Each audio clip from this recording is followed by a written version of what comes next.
Like,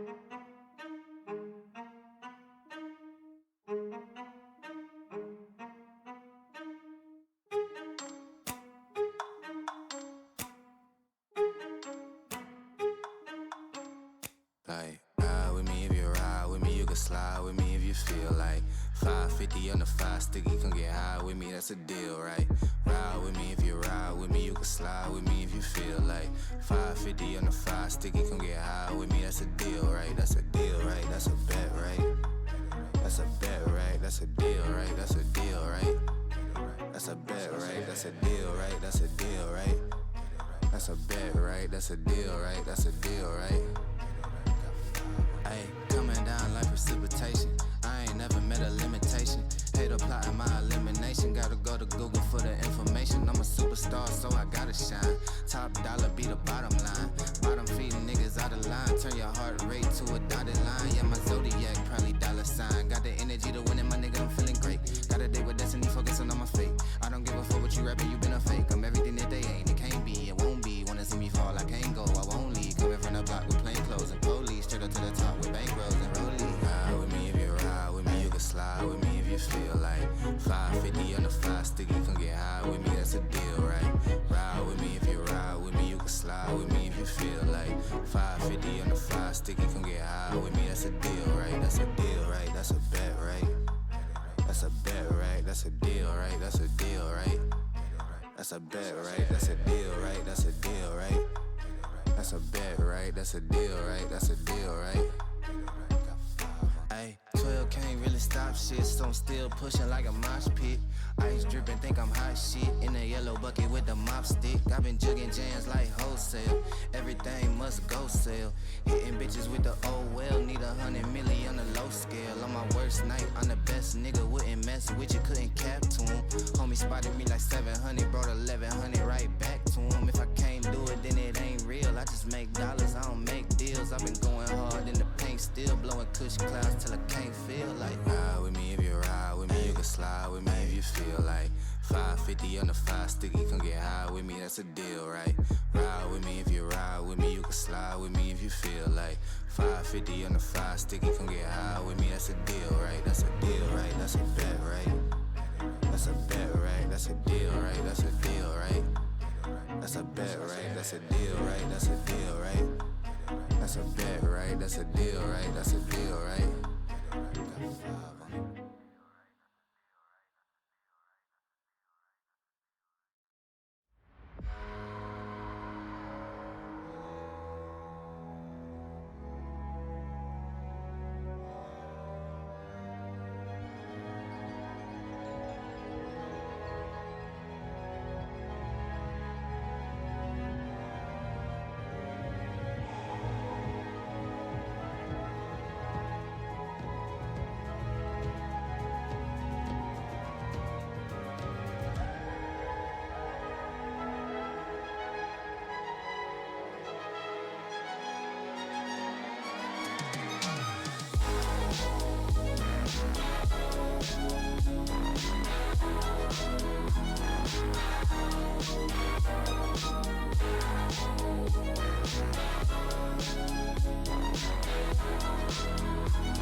Hello and welcome to Titan Esports M100 Scouting Grounds. I'm your host for the evening, your local casting cowboy Korak, joined of course by Chong, and today we will be handling 4 best of ones in this series. No names for the teams, literally just going with like team 1 all the way through 8, but I'm excited to see these with these master players, especially coming from some of the weird games I have recently, Chong. Yeah, I mean, I'm excited for this. This is my second time ever dipping into anything higher than Emerald. But luckily for me, playing in Emerald, I know some of these players that we're going to be getting to see show off their skills tonight in preparation for the next season, trying to, put their name out there. Some people might know already, but like for people who may not be known, trying to put their name out there, get a spot on a team for whatever whatever leagues are going to be starting up soon, and hopefully, this is a great opportunity for them to show what they can actually do up here in M100. So very excited for all sets of these games that we have that are going to be happening here tonight. Yeah, absolutely. And just starting right off at the charts, it looks like we're going to have, I believe this is Team 4 versus Team 2. It looks like we do have that right there on there. So first couple of bands coming through. Taking a look at Team 4. Anyone you recognize that maybe you can expect something if we're just looking at Team 4 to begin with? I mean, Team 4, the only name I've ever seen before is Balmer. He's pretty consistent AD carry. I think he's mostly like one of those scaling hyper carries type of ADC players, but could change with some recent buffs on the current patch with the Lucian buff coming through. Lucian Nami could be prevalent again, so maybe that's a focus. But honestly, everybody on Team 4 is kind of an unknown for me, so I'm really excited. I always like coming in not knowing a lot of the players and like actually being pleasantly surprised by their performance, even in losses, because there can still be great opportunities for you to show off your skills, even if your team doesn't get the win. This is a scouting ground event, so a better performance as an individual sometimes can be better than a victory overall. Well, I think something we're going to be looking at as well is how these teams or how these individual players play as a team, right? Because it's a completely different mindset, even when it comes to Masters, for playing in a 5v5 competitive setting into just sort of going into solo queue. It's dramatically different, in my opinion. I think those things are going to matter. Our first pick is coming through. It looks like it is going to be Varus. I haven't been watching the patch note as closely as Chong has, but I still believe that Varus is in a relatively decent spot. He's weaker than he was sort of at the beginning of the year, but I still think he's a very mid choice. I don't mean that as mid as in bad. I mean that as he can do a lot of things backwards and forwards, and the answers for that are going to be very, very meta. We're going into Zen and we're going into Sivir. I don't like first picking Sivir because there's 2 extremely hard counters. We've got Anivia and we've got Alistair's. If we get those on the other side, then there it is, immediately into the counter for Sivir. And people may not understand this, but essentially Sivir's shield only blocks one combination. Alistair will still make his way in there and still can get his headbutt out. So that even though the spell shield goes off, the effect still rolls through. So Sivir will really, really struggle for that. Next pick is a little surprising for me, which is going to be a Mumu. And a Mumu for me ends up being sort of the Emerald King. So I'm surprised to see him in Masters, Chong.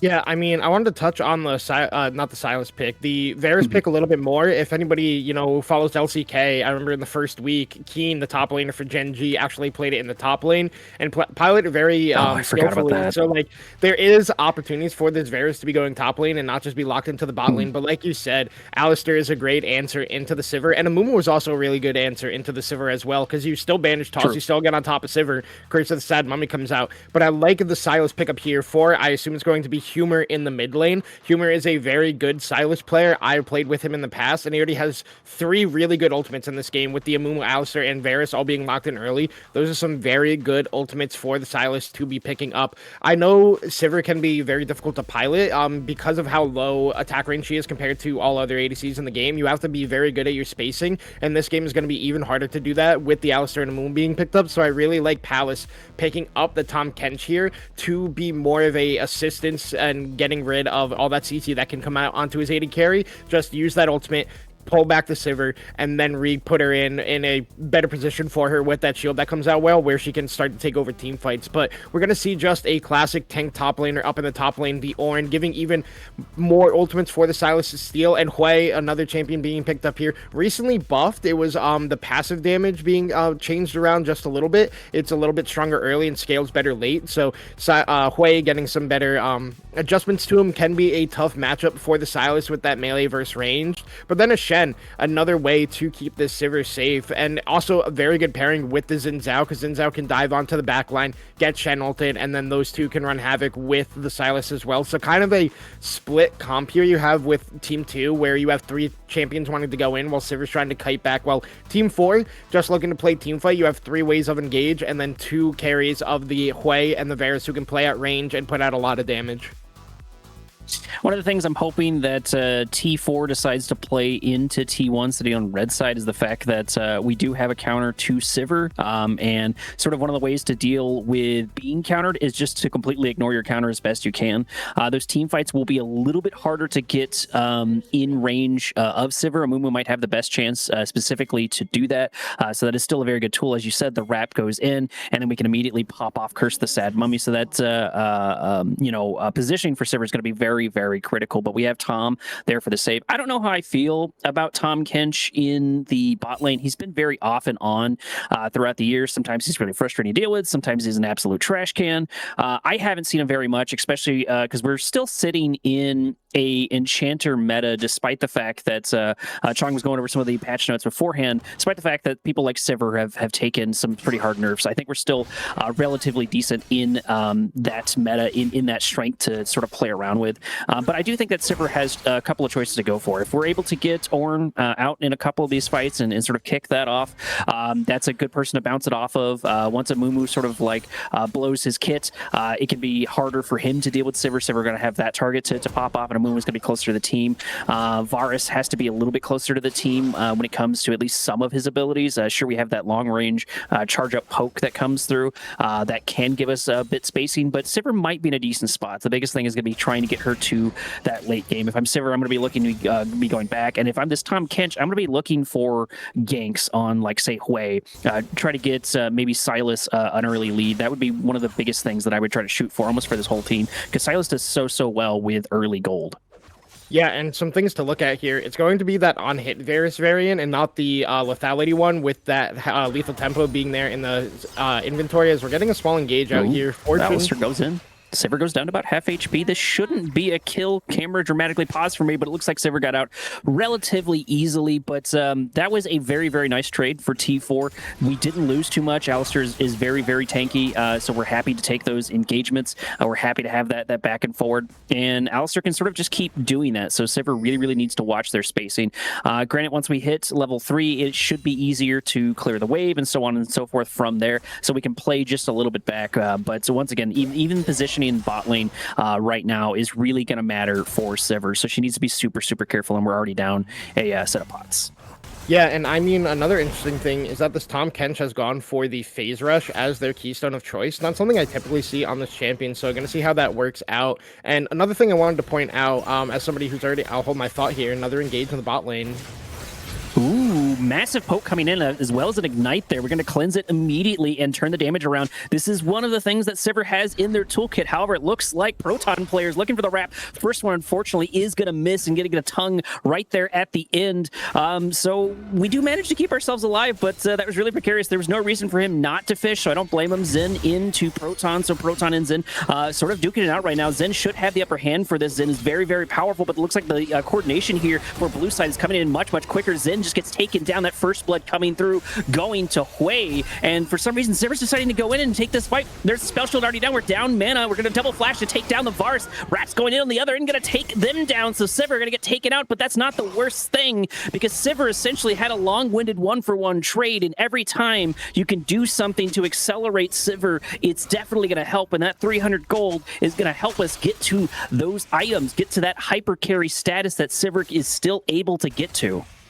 Yeah, before I talk about the play that just happened, as somebody who's casted one of these Scattering Ground events already, please turn off streamer mode. You're like trying to put a name out for yourself here, as Ornn is just going to go into tower, get taunted up, ignite down as well. Shen going to be picking up that first kill, but you're trying to put your name out there and you have streamer mode on. Nobody's going to be, you know, watching your stream and trying to cheat out wins. Like, you're trying to put a name out for yourself. Just make sure anybody listening or watching this after their games, turn off streamer mode. But that bot lane play, it was very good for the Team 4 bot lane, getting the push in onto Fortune and Palace, getting a lot of summoning spells out, as they're going to trade again down here. No summoning spells at all in this bot lane, but everybody's going to be okay. But Proton Plat player did use his flash to try to get the bandage toss onto Fortune to pick up that first blood. So he didn't have flash when he went for the Scuttle Crab, and that's why Xin Zhao went in for that play. But overall, all of his lanes were pushed in. His bot lane was pushed in. His mid lane was pushed in. So everybody on Team 4 had the first move into that river. So he overextends trading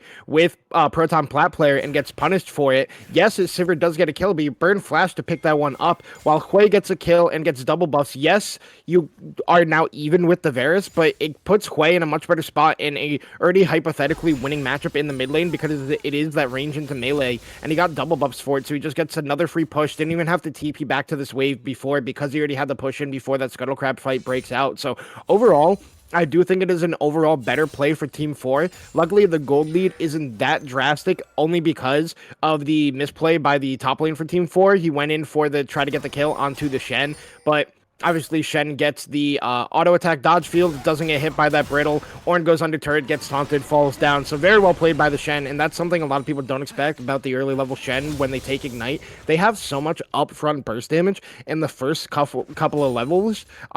So it is very good for them to be taking that in Ignite, looking for these aggressive trades, because you can just get these solo kills when they are unexpected. Your damage does fall off later, but it doesn't matter because you still end up having 2 teleports with the ultimate and the one you get from the top lane quest. So I like that the Team 2 top laner has gone for the Ignited this one, as the first dragon is actually going to be picked up here by Team 2, which is kind of surprising after how rough the bot lane has been going for them. You can see the CS discrepancy already building up down there, but because they did get the shove in, because of the innate nature of Sivir, just having that ricochet to be able to easily push these waves, that means they have priority. The jungler can get on this dragon right away and pick up the first one. It is a Chemtech, so you're not upset about that going over. It is kind of a weaker soul, or a weaker dragon individually, and that means no Chemtech soul, so both teams going to be relatively happy about that not being a soul in this game here.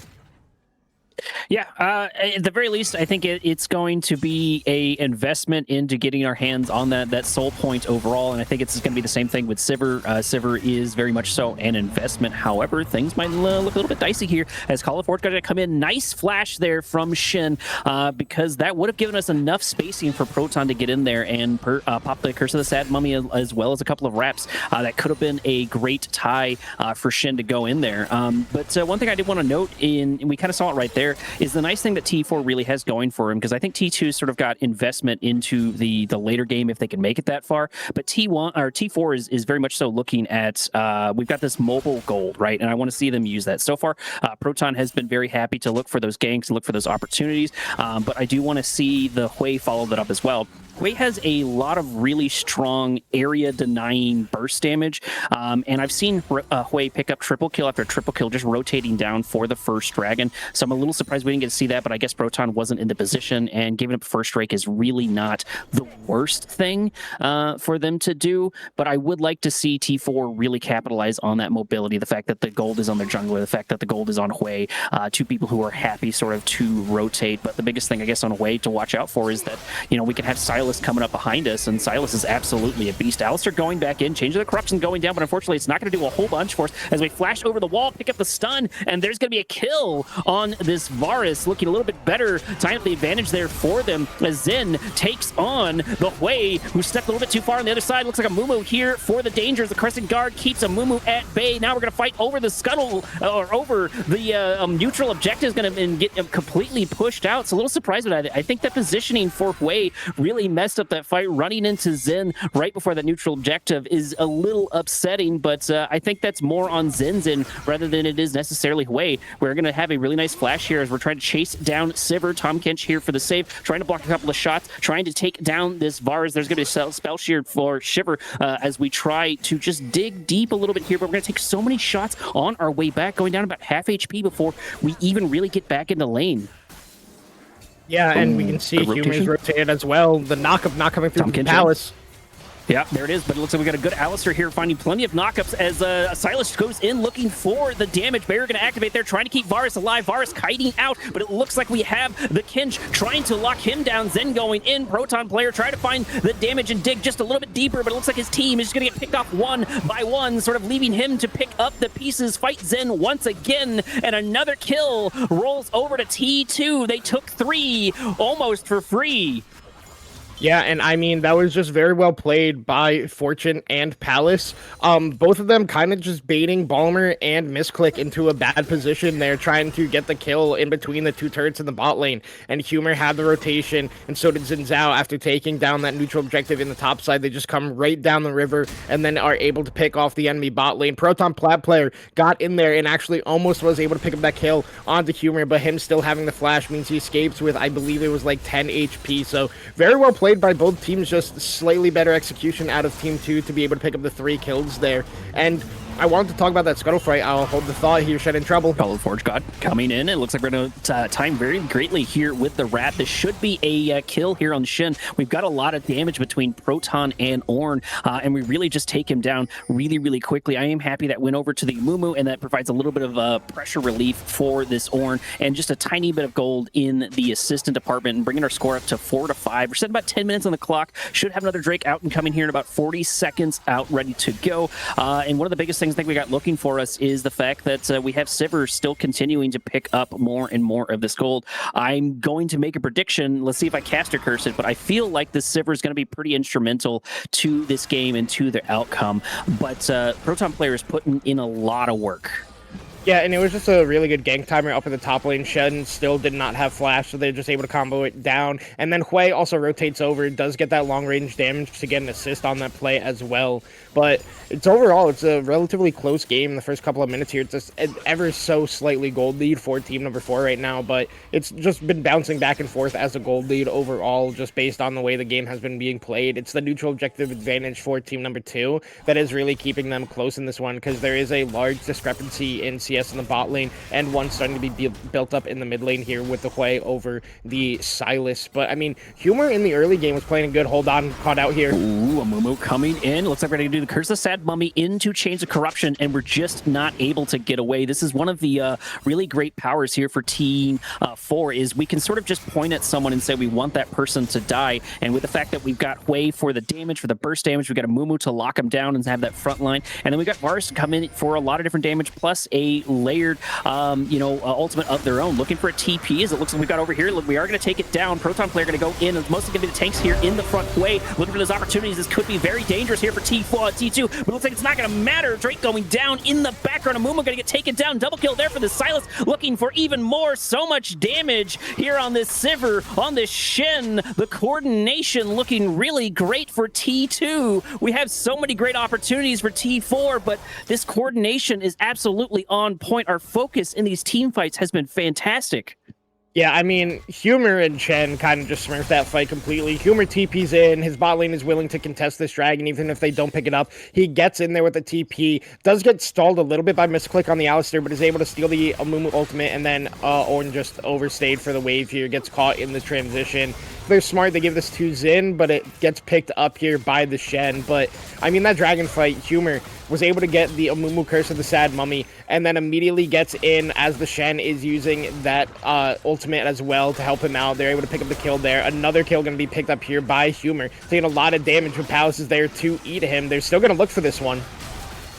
Yeah, there's no reason for them not to take this fight. Hui is basically pretty vulnerable, and, we've shown on red side, we're continuing to keep up with that coordination. We really have a lot of sort of knock people up and take them down. And, this addition for Tahm Kench, I was a little worried. I don't see it too often in the support role very often, but I'm happy to be wrong here. I think it plays really well into this team, and I think that it's just nonstop great coordination. And the biggest thing is, we've got plenty of tools. If our in-game goal is to get Sivir out and ready to go, we've got Silas for the early and mid game. We've got Shen for basically the entire game. I think Shen does fall off still at one point. I don't play top quite as much, so someone will have to correct me on that one, but I do believe Shen does fall off. His utility is still always really, really powerful. But we've got plenty of tools to get into the late game, to have things to look for Sivir. Not that we don't have tools for T4. We do have Ornn. Once we hit that level 13 and level 14, things will look a lot better. Hui will have that consistent damage. I feel like Amumu still always has that really strong utility. But, T2 is just looking in a much more solid position, because now we're sitting pretty close to about the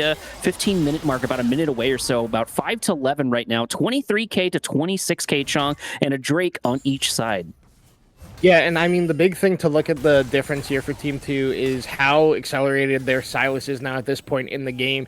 3-0-4, already has the upgraded Sorcerer Shoes, has the Hextech Proto Belt as well, has an Hextech Alternator in inventory as well. So he has a lot of upfront burst damage at this point in the game. And Shen, yes, he can fall off in the late game, but you still have that ability to get onto the backline, do a big burst of damage, especially having Ignite and the Titanic Hydra as well. So can still be threatening to both Bomber and the Hui here at this point in the game. So Team 2 is playing very well, and like you said, they just feel more coordinated as a team, maybe just more comfortable with each other's playstyles. Like with the thing like a Scatter Ground event, we don't know how often these people play with each other. Humor actually flashes away from the Moo Bandage Toss, so he's still looking for this one. Immediately, Zen is here once again looking for that damage. Proton goes in, tries to set things up for his team, but between the addition of Humor and the addition of Tom Kench going in, it looks like we're always looking for that coordination. Tom Kench is always looking to get in there, and every time Proton player, except for maybe like top, but every time that Proton player is looking for a gank, it looks like Zen's looking to counter it, and so far they've been on top of it. We've been able to take down Proton player inside his own jungle. We've been able to sort of switch that to where Zen's been able to pick up kills inside their own jungle, but just this constant addition, the shadowing of Zen has been absolutely fantastic, despite the great efforts I think that Proton player has gone into. Yeah, and I like the rotation there that was made by Team 2. You saw because Palace was roaming up to the mid lane. Fortune immediately follows him because their Shen was on a reset, so Shen is now covering the bot lane. He probably will lose the turret right here in a couple of seconds, but overall it's still a good play because Humor got the kill, got the reset. He's up top lane now, answering the Ornn, and oh my god, the first damage onto Balmer. Shen coming in, Big Knight coming as well. Palace is looking for that angle. He just needs a little bit more spacing to try to cut off this Varus, but with Shen, it doesn't even really matter as we take him down. Proton player is going to be here, but once again, Zen is chomping at the bits to go in there, and that's going to be a double kill on this Shen, sitting at 5-1. This is a very, very strong Shen. Yeah, and Team 2 just seems to have the stronger macro game here. Whoever is like coordinating this is very intelligent about state of the game, knowing that they have the power and they already had all their quests completed, so they're able to start making moves on the map earlier than the enemy team. And you can see here, Team 4 is still just sticking to their traditional lanes, which is actually phenomenal for Team 2 because Fortune was getting zoned off so much CS down there in that bot lane. He was down 30 CS at one point, and now he's only 10 down, so he's just been getting these free waves in the mid lane every time that the Hui pushes them back into him. Oh, we're getting a TP bot lane here by Ornn, so it looks like they're just hard prowling this dragon, but the thing with Team 2, with having the Shen's going to go top lane now. He's going to look up to pick up some turret plates up there, while the rest of his team starts getting in position to go for this dragon. It is started up here by Team 4. They have no idea that it's started up quite yet, but they're going to have an idea shortly. Shen's going to have to look to ult in soon. We'll see how these teams play this one out. Zen looking for the steal, but looks like Alistair's going to try to keep him out as much as he can. The Ignite coming through. Proton player able to buy himself plenty of time. Call of Fortune coming in. Only going to knock up one, though, as it looks like T4 is just desperately trying to get out of here. They already got their objective. There's no reason not to. Flash over the wall. I got to imagine sticking around might be a little bit crazy, and the cow actually gets out in a little bit of a 1v3, and now we're going to spit out Tom Kench looking for the damage here on Varus as we're going to take him down completely isolated. Just pick and grab. Went to the grocery store, pick up an ADC, and took him out to dinner. So that's going to be one kill, and now we're looking for a siege opportunity. Shelly got to get deployed as Silas goes in, but the cow is still pretty beefy and happy. Hui almost going to get taken down, but it's not going to be good enough as the fake Karis and the sad mummy going to come through, but hitting absolutely nothing. Proton player able to hit 2 bind time for his team as the tower gets taken down by Shelly and Shen looking for the other T2. This fight may not be over just quite yet. This is a very, very beefy top laner, but if they're going to turn around, it's going to be right now. Yeah, and I think that's just going to be the end of the play. Yes, Team 4 gets the dragon away. Hold on, they're still here. They're still going for this one. All right, we're finally backing away. Zinzao takes a few too many tower shots. Not going to be going any farther forward. But going back to the dragon, it was picked up by Team 4 because they started up immediately. They immediately TP their top laner down to start this dragon up on spawn. So they're able to pick that one up. But then Team 2, they're able to pick a Bomber because he does get so many stacks from Palace. He just gets consumed, brought into a bad spot here. They played it out very well as Team 4, only having one die and get the dragon. But then you lose the bot lane tier 1. Sivir, Fortune rotates into the mid lane, picks up that one. Now Humor gets a lot of damage onto this top lane turret. So now Team 2 gets so much more gold in their pocket from the kill, from all the turret plates that they do pick up here. So they are looking pretty. They have a lead in every single role right now. So they are firmly in the driver's seat. Yes, they're down in the Dragon objective, but right now they are controlling the map. They are controlling the pace of the game. They are forcing Team 4 to play at their style, and it is very rough now for Team 4. You can see the people who are really suffering from this are the Hwei and the Varus, because with the comp that Team 4 has drafted, you only have 2 carries on the team, and it is your mid lane and your AD carry, while you have potentially 4 on the side of Team 2, and they are all thriving so far in this game. So it is very difficult for Team 4 to be in the position that they are in, especially with how aggressive Team 2 has been in this entire game, and it looks like they just feel more comfortable with each other's playstyles. They all seem to be on the same page with these plays of just like being able to play this aggressively and just trusting these people that potentially they never played with before to make the right play at the right time, and you can see it's benefiting them a lot right now, and they get all 3 of the Adder turrets taken down here at this point in the game, haven't even lost one themselves, so they are feeling comfortable. They're able to be starting to push their vision line further into the enemy jungle, look for these picks before these objectives, so they want to be the ones to start setting up early for the next dragon in 2 minutes and be able to start making picks for this. They're looking for a play here on the misclick.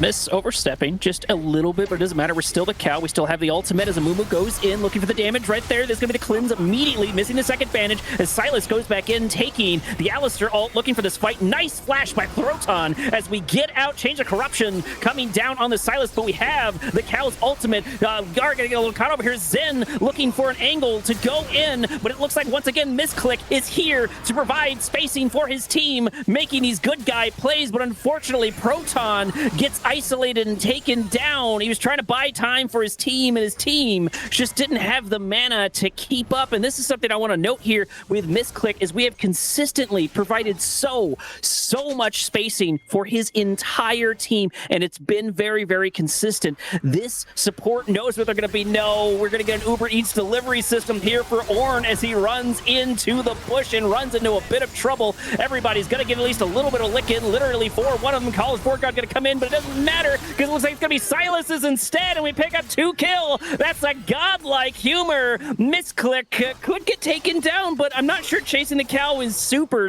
worth it, as Proton is waiting and poised for something to happen, but things are not looking good for team number 4. We're sitting at 5-18, and the coordination just does not stop for T2. Their comms must be on fire. Yeah, and I mean, Misclick is sitting at 0-3-3. His stat line isn't phenomenal, but like you said, he provides so much spacing and peeling for his team every single time, and they're only, most of the time when there's multiple people fighting, like a full 5v5 team fight, only a few people on Team 4 are dying. He's playing his job extremely well and just trying to peel the best he can, but the stat line isn't there. But a big thing to look at is Shen has gone for this Dusk and Dawn, so his damage is not falling off anytime soon. Humor 705 playing extremely well on the Silas. And I mean, you, Koryak, were kind of spectacle about this Tom Kench pick, but Palace, despite what could be a rough lane, and he was being punished a lot. Oh my God, look at this damage on the Bomber. He is just gonna fall down. He's just dead.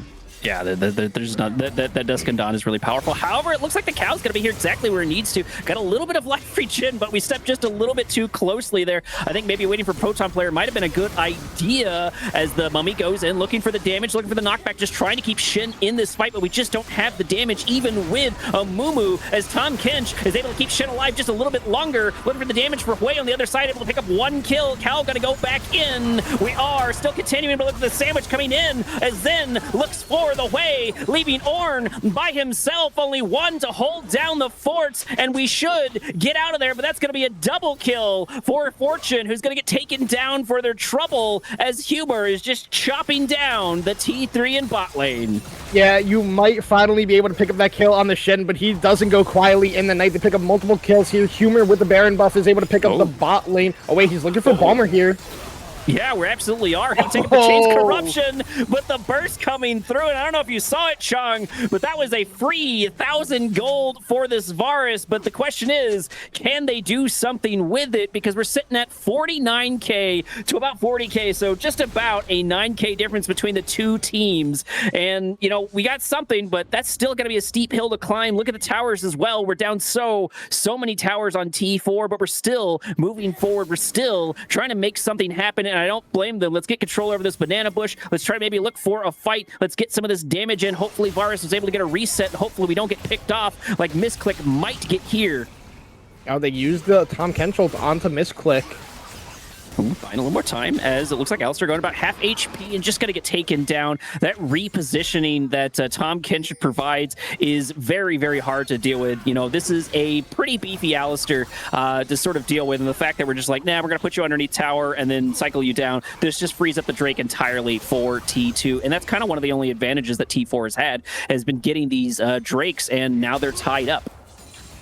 Yeah, and I mean, it was just... Oh, wait, hold on. Shen might be caught once again. Coming in. Shen taking some damage, but he's still pretty beefy. Look at that health bar. That's, 3,000, 4,000 HP just on Shen, not including his armor and everything else. So that's going to be very, very hard to take down. Humor really looking for these macro victories, constantly looking for these angles to try to take down more and more towers, as exactly like Chong said. You know, T2 is very, very macro oriented, and I don't blame them. The macro is what wins you games. Ooh, look at the damage. It looks like Humor going to have to get a little bit of assist here from the Shen for the save. That massive shield buying himself plenty of time. Hui proving that he can still do a massive amount of damage, but can we have the follow-up? Yeah, and we'll have to see how Team 4 plays it. Now that the Baron has fallen off of Team 2, their siege is starting to fall down. Yes, their base barely got broken with that bot lane inhibitor turret going down, but they still have all their inhibitors up right now. Team 2 played it very smart, not taking that one and not giving a free avenue of gold back to Team 4 to have them potentially be able to get back into this game. So Team 4 is going to have to play this very smart when the Baron does spawn in 2 minutes of how they're going to be playing for the setup and playing for the engage. And it really comes down to how many people is Ornn going to hit with this ultimate, or is Team 2 going to find the pick beforehand? And speaking of finding a pick... Oh, Proton just unfortunately taking so much damage. And this is kind of one of those things where it's like, I don't think that this is necessarily on Proton's end, and I'm not going to blame him. I feel like he's put in a lot of hands and just tried to make things happen. I just don't think Muumuu's strong, especially once you get past Emerald. I think that there's so many better options to go for, and if this was like a best of 5, I could see popping out of Muumuu. We are looking for a fight over here as Misclick tries to buy a little bit of time for his team. Zen going in, gonna pop the Crescent Guard, looking for the damage as the Chains of Corruption come down. Call of Force God on each side, coming back and forward, but unfortunately not as effective on the other side. However, we were able to isolate the Zen and pick up just a little bit more gold on T4, getting a little bit of wind in our sails. But can we stop this assault? Because this is still a lot of gold on the other end. Yeah, and I mean, it is very good there for Team 4. They have very strong wave clear, and actually they're going back in. Humor could be in trouble. Humor having to pop that as it looks like we're going to pick up Curse of the Sad Mummy, take down 1, and these critical mistakes, this is the 3rd one, I won't say in a row, but this is the 3rd one that has given just a bit more of gold, a bit more of a lifeline back here for T4. If they can keep getting these mistakes, keep capitalizing on them and go in as soon as they can, then it's going to spell a lot for their end, but it's still going to be a very tall hill to climb, but the mistakes will begin to pile up. And one of the biggest things is each time we make one of those small missteps and T4 goes in and capitalizes on it, we're going to get a scaling gray screen. We're going to get this sort of scaling deal where like every little toe step out of positioning is going to matter even more, especially once we get closer to these objectives. We're still sitting on 2 Drakes on each side, so neither side has that critical soul point that we're looking for, and then neither side is in a position yet to pick up Elder Drake because we don't have soul yet going, so there's still a lot of neutral objectives to fight for, and we are going to have a decent amount of late game damage and time for T4 to catch up to T2. They just need to maintain their continuity, continue capitalizing on these mistakes. Starting our first little fight as Misclick goes in. Crescent Guard getting activated. That's going to be a powerful ability out as we're going to flash forward there. Shen's going to do the exact same thing. Look at this damage as we take down 2 on the other end. The team is absolutely separated. Call of Force going to come in by itself with a little bit more time. Var is trying to kite things out, but it looks like Silas has his own. Curse of the Sad Mummy going to take it down. There's going to be a double kill, triple kill on top of this Sivir. Looking for more. Looking for their Quadra if they can get it down. That's going to be an ace, and this might already be the end of our first best of 1 series. Yeah, and I think that is just the end here. Everybody on Team 4 has fallen down. They have a wave in the bot lane. They have wave coming in the mid lane. They're going to look to go for this bot lane wave. Fortune bailing off the mid lane, and that should just be Team 2 picking up the first win here in the Scouting Ground event for M100. Played it very well. There were some moments for Team number 4 to be coming back into this game, but just on separate pages. Very well played by Team number 2, but Team 4 did have some bright moments in this game. Absolutely. GG to team number 2. But don't forget that, we're going to see more of these players going on. This is sort of the beta for the seasons. As we sort of shape things up, people get grabbed further and further we go. And honestly, even if we're looking at sort of the underdogs, the team that lost, I think the biggest MVP for me is honestly just Misclick when we just look at what he did. Not that Tom Kench didn't do a lot, but I feel like the utility provided a lot more than sort of the timing and the pacing and the when and where. I feel like the hands were a bit better on Alistair, but Tom Kench had the better utility and was just sort of easier to pop off. Plus, he was presented with a lot of opportunities where he's like, okay, cool, I'm going to take you back to my base and you're going to die now. Yeah, I mean, also Zestruct on the way played extremely well. Like, yes, he's only 3, 5, and 4, but he was pumping out a lot of damage. Positioned very well in a lot of these team fights as well. Was kind of rough game with how far his team did fall down in gold early in the game and how accelerated Humor got on the Silas. So it was a pretty rough game for him overall, but, did have some bright moments. I think everybody on Team 1 had their moments in this game, but it felt like Team 2 as a whole was just much more coordinated as a team, felt much more comfortable with the plays they were calling and making all together, and were able to just push the advantage that they did have. Yeah, and you mentioned it right there, 28k in damage. And I think one of the things Hui does really, really well, even when you're playing behind, I would say, almost like even better into playing behind, is if Hui's in a good position, just sort of in the middle of his team, then you sort of have to walk into his damage. And so that gives you a lot of opportunities, and it makes those abilities even easier for you to hit on Hui. Plus, Hui already has an insane amount of range. I would have liked to see them, I think their team fighting was relatively fine. Their position was pretty good, like you said, but I would have liked to see them use that their early advantage, not even necessarily when it comes to gold, but like people that I fear level 3 rotating for Drakes or level 4 or 5, wherever we're sitting at, is I fear Hui, especially early on. I've seen Hui pick up so many triple kills consistently, going for those neutral objectives and getting there beforehand. And some of those was just like, it just wasn't going to happen. But sometimes I wish they had rotated just a little bit more, because the coordination, especially early on, was like right on the spot for T2. Like everybody was doing sort of exactly what I expected them to, so I wasn't very surprised. But I do agree they did do an insane amount of damage. I think their late game was much better than their early game. But, we can speculate and we can move on, but give us a couple of minutes. We're going to roll into our first break, but don't go anywhere, because we have 3 more games, 3 more best of ones, and more teams to check out. We'll be right back.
Alrighty, here we go. Moving into game number 2. Keep in mind, this is not a best of 5 series or anything like that. This is a series of best of 1. So new teams, new players, new drafts. And once again, no names. So we're sitting at T6 and T5. Anything you want to give us as far as sort of some insights on these teams? I mean, I'm real excited to watch Spoobert, man. I love this guy. He's just always a vibe whenever you get to talk to him, play anything with him. Shout out Spoobert being one of my Titan Pokemon Draft League players, one of the GOATs. But yeah, he's kind of a Gragas, Scion one trick, but Scion being banned. Nitrodax on the other team also does play Scion.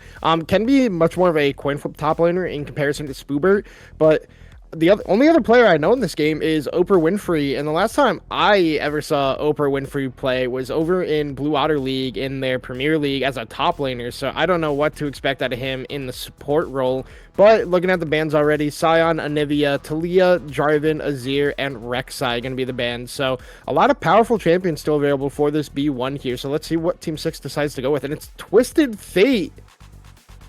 Not expected whatsoever.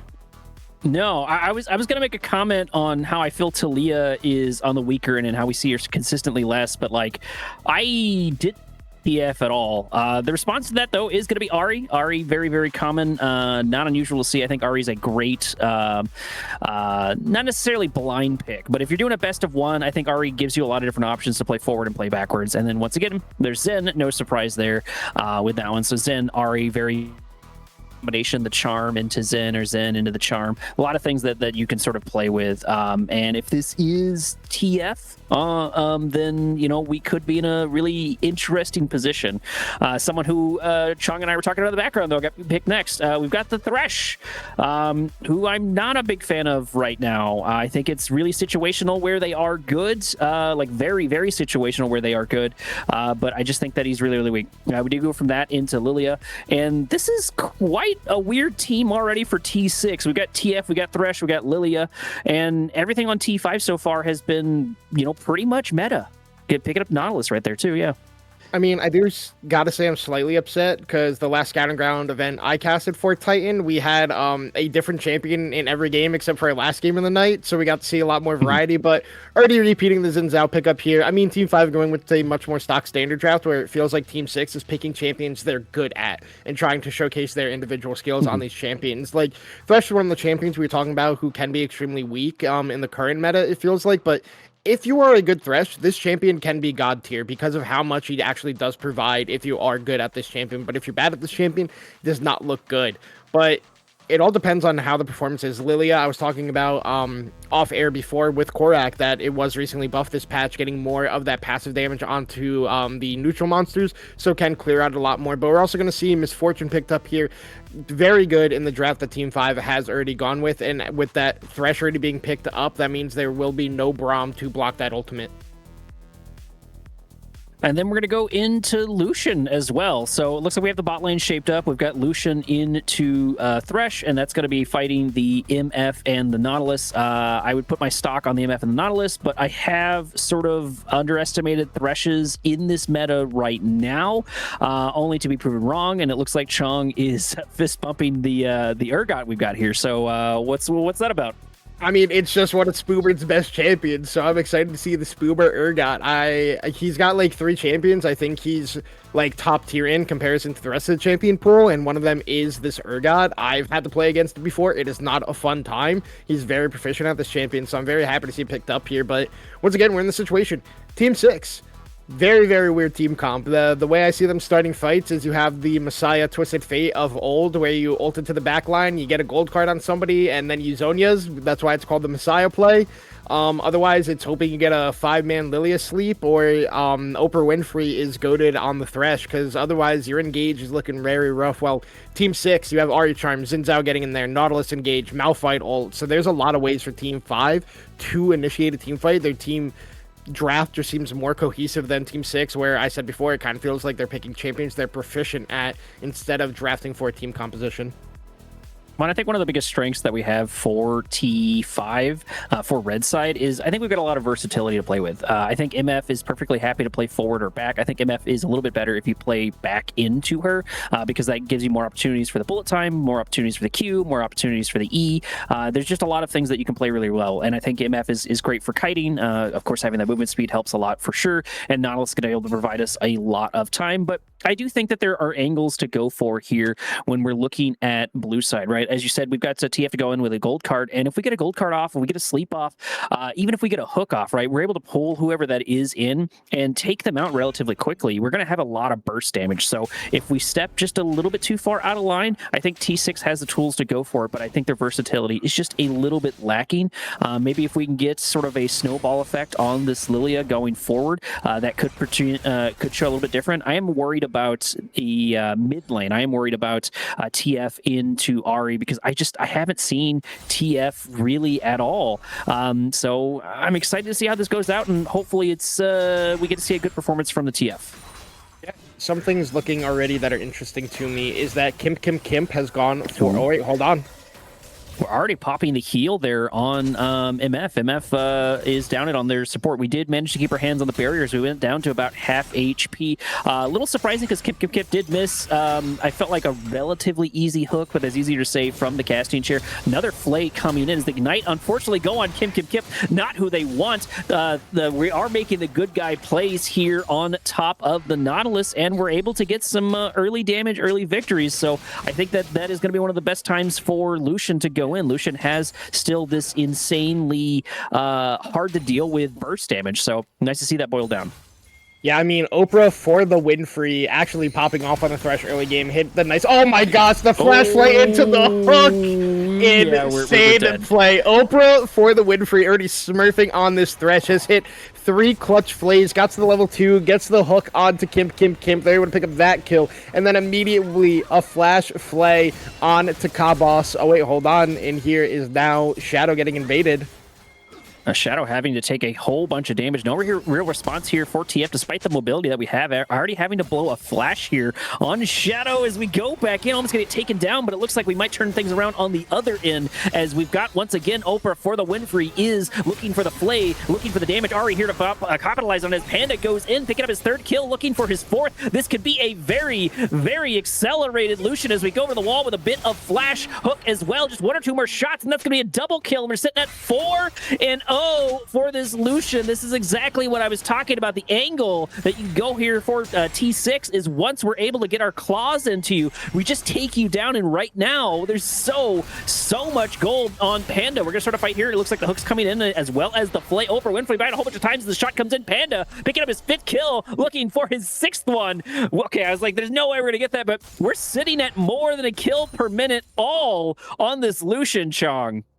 Yeah, Panda and Oprah Winfrey are absolutely surfing so far in this early game. Like, they are going absolutely ballistic. And, like, a lot of people think that a really good pairing with Lucian is, like, that Nami or, like, one of these enchanters that can get his passive going really quickly. But one of his best pairings before when, like, it was meta was Thresh because he just provides so much for the Lucian. Like, yes, Lucian does have a lot of mobility, but that flay can add so much more pressure in the lane as well. And, like, Thresh is really good at keeping a target in place for a long time, and we're already seeing that come to fruition so far. But also the rotation out of Team 6 to help out their jungler. I mean, Treadlow BF coming in there to help out, get those gold cards on to Mormon does so much as well. And now he's actually going to be the one in trouble here. Mormon getting a lot of damage onto him. There's no help for this TF. He might just be falling down here. Yeah, TF sitting about half HP. The gold card coming in, provide a little bit of spacing, but still we're absolutely on the hunt. There's going to be Zen going in, looking for the shots, and at least 1 gold here for T5, so sort of looking for an angle. The biggest advantage I think that T5 has going, even though that's weird to say at about 4 minutes, is the fact that all of the gold, all of the kills is on Lucian, and that is a double-edged sword because all of the gold, all of the kills is on Lucian, so we can sort of spend our time waiting for the rest of the team to pop off, but we have to find advantages advantages where we can. And we got to figure out what we want to focus on. Do we want to focus on the mid lane, which I don't think is a bad call, or do we want to try to keep this bot lane alive, which I think is going to be a tall ask. I think at this point, we just need to sort of play around the fact that this gold is in this bot lane. Look for these neutral objectives, look for these other kills, find advantages where you can, because Lucian can still be pretty vulnerable. Sure, we've got the dash, we've got the shield and the lantern here for Flay, for Thresh. Ooh, looking for damage is exactly what I was talking about. Looking for these early other ones, trying to take down Spoopert. Spoopert is going to be a problem here for the team. Looks like we don't have the confidence or the damage, but at the very least, we're able to keep Nitro out and ready to go. Yeah, and Spoop did hit the ultimate onto Nitrodex right at the end there, but Nitro was not in range to be executed there. And also, I think the exhaust that Nitrodex have taken in that matchup is actually very smart. It is what kept him alive there. It makes him a little bit, like in rough situations like this where he gets TP back on, he loses all his HP, and then he's going to lose a massive wave to the turret, and Spoop just gets a free recall. Can be very rough here, but Nitro's going to just have to do his best, survive all the pressure that can come out from Spoober in the top lane, and look to just be a very big impact in team fights with that ultimate.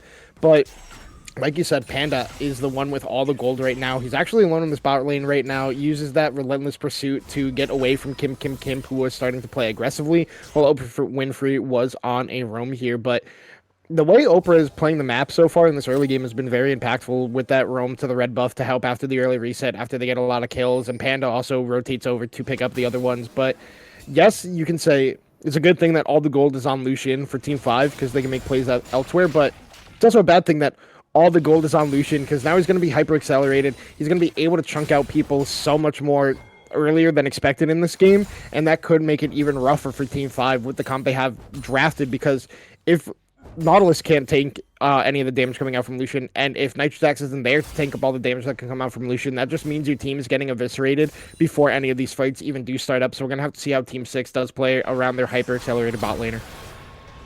I do think one of the biggest things that we can watch out here is once Nitro gets into some of these fights, we've got the Unstoppable Force coming in, we've got the ultimate for Malphite coming in, and then we have that exhaust, like you mentioned before. So not only do we have the knock-up to try to lock down this virus, but if we can get the exhaust on them as well, that gold's going to be really, really mitigated because they're going to have significantly less damage, and that presents us with a pretty good opportunity to go for it. But the problem is we've also got Spoopert on a champion that they're very, very happy with, they're very, very confident with, and Urgot can be just as scary. So there's a lot of tools that we can play with, and it's just very much so going to turn into this moving clock, and I do agree with you. I think, Oprah Winfrey's done a very, very good job of not only getting their AD fed, but constantly being in the right position. I think one of the biggest strengths for supports is sort of being this domino tipper. You're going to multiple different lanes, you're going to different areas, you're being the support for the jungle as much as the ADC, and I think with that we've seen those things with Oprah Winfrey is we're sort of all over the map in a good way, and Kip has had a hard time sort of keeping up, and so the pressure has been greater on the other end. Thresh maybe looking for an angle to try to go in the damage, looking for Kim. There's a couple of shots coming in, looking for that, but looks like we're going to flash to safety. Flay, Oprah Winfrey going to take a couple shots on their way out as we look for just a bit of damage on Kabas, but mostly we have to stick back, especially with the fact that we still have Thresh looking for another hook as it comes in. There's going to be the ultimate there, locking down Kim, the Flay, and the damage coming in. However, Panda's taking a whole bunch of shots, might actually be able to take them down, but can we get in range? We don't have the 6 on Sivir, but we do have the 6 on top of Panda as he ults to try to buy himself a little bit of time, a little spacing, dashing in, looking for the damage as the shield from the lantern comes in, keeping ourselves alive as Panda picks up another 2 kills. Yeah, and also Chudlo BF getting a solo kill onto Blobfish in the mid lane on the Twisted Fate. Both ult flashes were used, ult was used out of the Ahri, but able to pick it up, and it looked really risky for Team 6 there because they kind of messed up their play right under the turret range and took so much damage, but then Panda and Oprah Winfrey are just able to outplay it. TF ult in the top lane, now Nitrodax is in a whole lot of trouble. Yeah, absolutely. Nitrodex sitting about half HP. Starting this fight back and forth. Spoopert, however, also taking a whole bunch of damage, but there is going to be the ultimate. It looks like we did not get the exhaust off in time, and Spoopert just kind of walks away with a free kill, and I think this is one of the negatives of TF is we just don't have the damage that we used to, and I feel like, we have a harder time sort of dealing with this. Like, we've gotten fights on Blobfish, and we've done much better in a Blobfish than I expected, but sometimes it just doesn't do exactly what you want. But either way, it's going to turn out into a relatively nice gank. So we've got a lot of versatility, we've got a lot of speed. We can sort of spend a lot of time going around the map, and it looks like T6 is doing exactly that, getting kills and gold where they need to. Because like I said, beforehand, the gold was mostly on top of Panda, but now we've got a little bit in TF's pocket, and most importantly, I think we've got a bit in Spoobert's. Yeah, and I was going to say, I actually really do like this build coming out of Chudlow BF with going for the... He's got the Ghost, the Ultimate, obviously, but he's going for the Movement Speed, Twisted Fate build. He's going to be building Shirelias. He already has the Boots of Swiftness, and I really do like this because you have realized in this game, even like looking at it from a draft perspective, you're not the carry in this game, right? You have an Urgot, you have a Lucian, you have a Lilia. These can be the carries, and if you're there to just be another facilitator, similarly to the Thresh, you can provide a lot from the team. So I like that he's going for this like CDR build, a lot of movement speed, being like able to run around in these team fights, kind of like play mind games with Team 5 and look for these big impactful gold cards. But speaking of impactful, Oprah Winfrey, even with the hook to safety, it just was not enough between the flay, between the hook, between the ultimate. This is an extremely, extremely nasty Thresh. There's another hook and flay coming in. Kabosh popping the bullet time, but gonna get taken down, and this is a 9-0 Panda. Things are not looking good for T5 as we continue to pick up kill after kill. We're 11-1 at 11 minutes on the clock. yeah, but now Spoober is actually going to be getting ganked up here on the top lane. The exhaust already popped there by Nitrodax. Marmon's here. Looking for the fight as we go down about half HP. Spoober should get taken down relatively easy. That gold is going to go to Nitrodax. I think that's going to be a little bit better. I think we need some sort of counter to sort of deal with that, and I feel like T5 is going to have to lean heavily into Malphite to sort of make things happen because, you know, this is essentially going to turn into this Lucian needs to die. He needs to die. And if we're able to take out Lucian before these fights kick off, we can look for quite the advantage. Once again, Oprah Winfrey continually looking for this rotation, continually looking for these hooks every single time. They've been absolutely Johnny on the spot. And while I still agree that I don't think Thresh is meta, I think that this is a very, very powerful Thresh. And I think that this is someone who has a bit of a hands diff over the meta. Yeah, I mean, I want to go back and rescind my earlier statement of saying Thresh isn't a good champion, because the way Oprah Winfrey's playing it is showing that this champion is the best support in the game right now. And now Kemp is just caught again. There's the gold card, that utility that you were talking about, that's sort of setting things up for the other team to just come through. It looks like it's going to go to Chudlow. I don't think that's too bad. Once again, I think it's going to be really important to diversify your gold, and we're really using all of this mobility we have. The only one who hasn't really changed lanes has been Spoobert, has been Panda, and there's no reason for them to. The rest of the team is doing a fantastic job constantly looking for these opportunities, and in fact, we've also picked up a Drake in the background as well, and we got about another 18 seconds for another Drake. I'd be very surprised if we didn't get the Drake on T6. Yeah, and I mean, they're just also destroying this bot lane turret. You could see that Kabas is like completely zoned here, was having to wait for the wave to even walk up to try to stop Panda from pushing in this turret, and now you have the rotation that could come out from Panda to this bot lane. Another hook by Oprah Winfrey.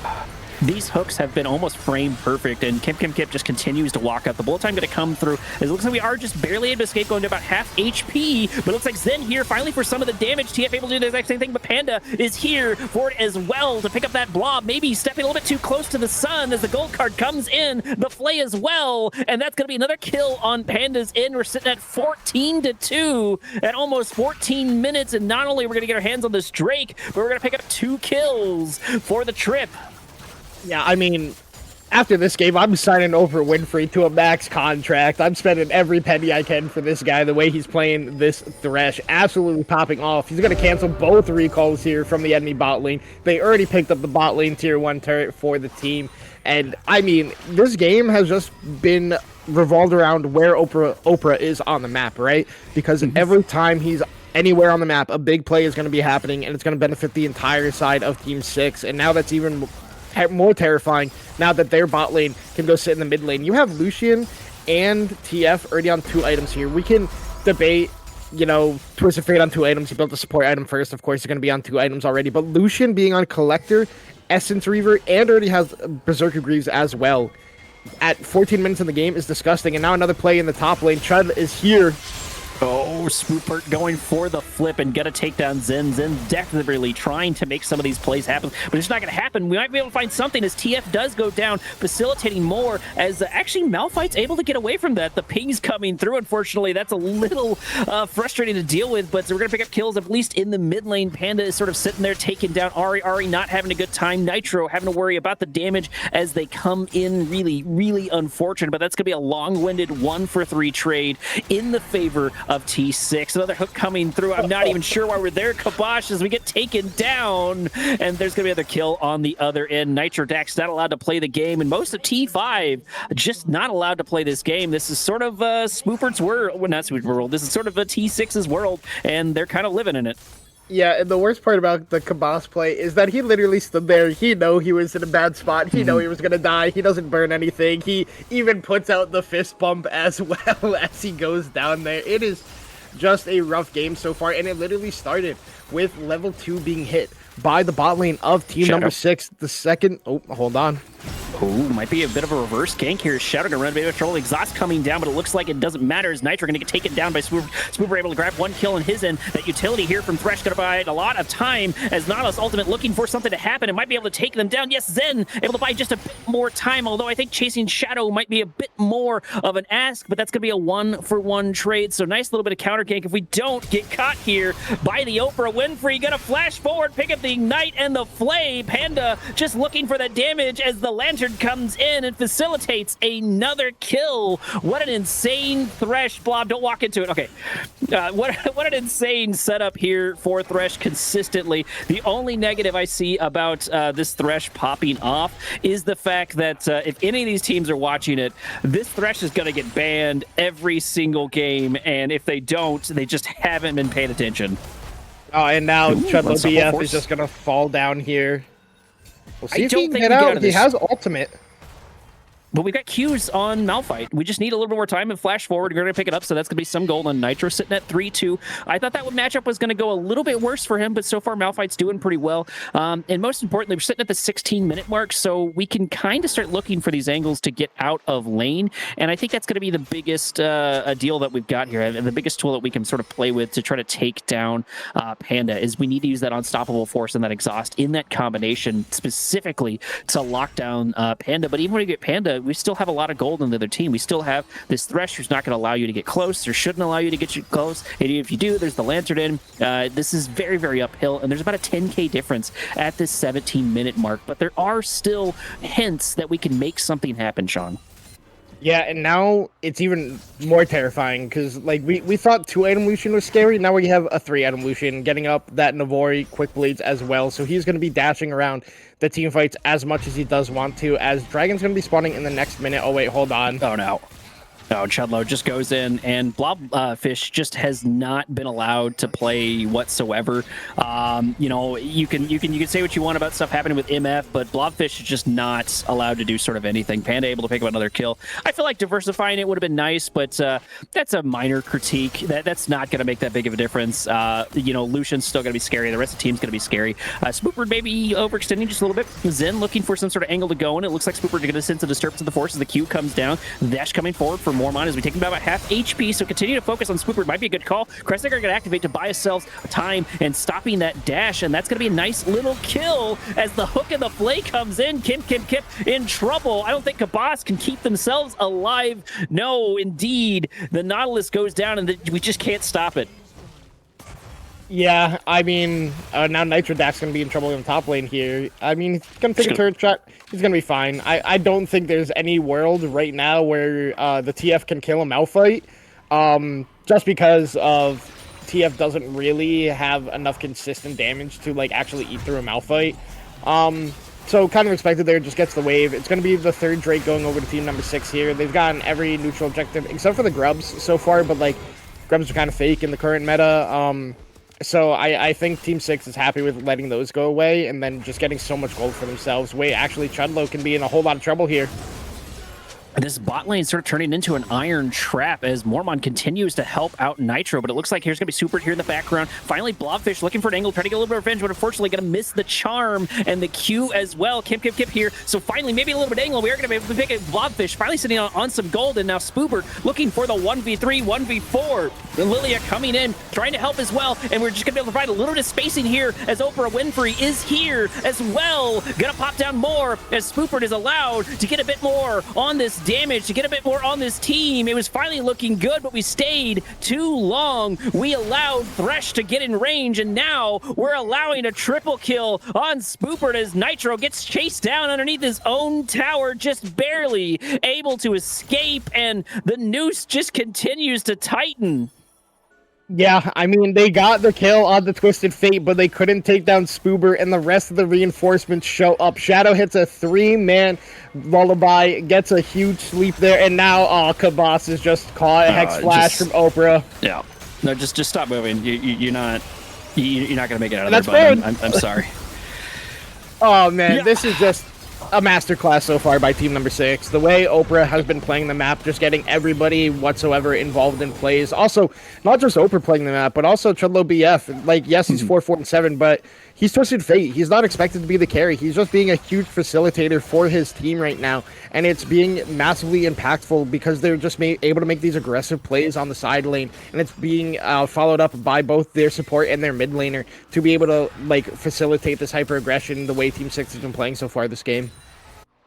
I'm actually a big proprietor of saying that, KDA is a stat, but I don't think it is the most important stat. I think it's an indicator of how things are going, but you could have a terrible KDA and have a massive impact on the game. Oftentimes if you do have a massive impact in a game, it does sort of correlate with the fact that you do have that damage flake coming in. This should be a dead Mormon. I don't think we can do much here to stop it. Nitro is here. There's going to be an unstoppable force. The bullet time, finally some sort of angle to happen. We can not reach Panda. The exhaust coming down is exactly what I was talking about, but can we take him down in time? Nautilus a little bit slower on the ultimate than we need to. Are we going to pop the hook here for Panda? Flay buying herself a little bit of spacing as Panda has this dash going back in on Kip. Got to take him down. There's going to be Shirelia's on Chudlow as it looks like Spoopert is in here in the background taking everyone down. And once again, T5, we saw where it might work. Flash forward, going to take down at least the other one, but I think that just resets our gold to give more gold to Panda, who's sitting at 15-0. Things are not looking good, and we have the Baron. Yeah, I mean, also Panda played that extremely well, was able to dash out of the Malphite ult, and then just still had Flash with the Void Quick Blades. His cooldowns are so low, just completely kiting that fight out phenomenally. Doesn't fall down. So much was picked up by the team in the background. They only lose their jungle and support, and they just have so much damage coming out of multiple angles. Spooper got a good flank angle into the back line, just causing havoc in the team fight. And Team 6, it was a draft, I mean, we both weren't super high on. We thought that Team 5 had the better draft, but once again, if you're comfortable on champions, meta be damned, draft be damned, and you can just outplay like this, and now Shadow's going to be able to get out of this one. He's actually looking to go back in here.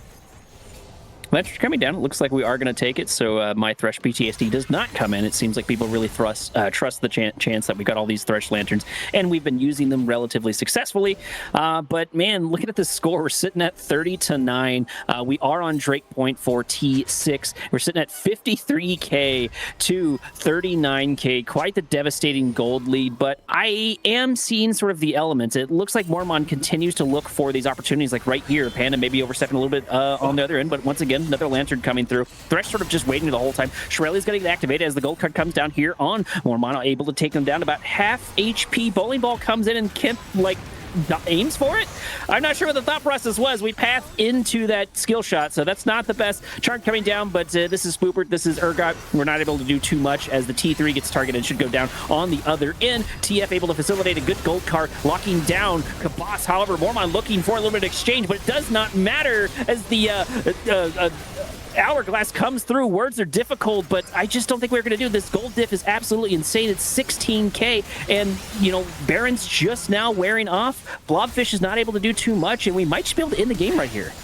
Yeah, we'll see what happens. Blobfish has to flash away. The wave is here. It's 4v2, 4v3. We'll see what happens. Oh. Blobfish able to pick up a hook all the way from downtown, popping a lantern, getting Spoopert in range. TF maybe overstepping just a little bit too much, but that's kind of nitpicky because I don't think there's much we could do to lose this game. Last Fountain Turret going to go down Panda, maybe in a difficult position, but we're able to take down Blobfish before anything really happens, and then Kip going to get taken down into a double kill. We're just sort of going to ignore Nitro as we look to end the game. Kabas going to go in, going to get taken down. Malphite really just kind of hanging out, waiting for his sort of torture to end, and that's going to take us 36-10, and this win's going to go over to T6. Quite the dominant performance, and it looks like, you know, Thresh just absolutely sold it. And honestly, if you're playing against Oprah Winfrey and you don't ban this Thresh, you're trolling. You just are.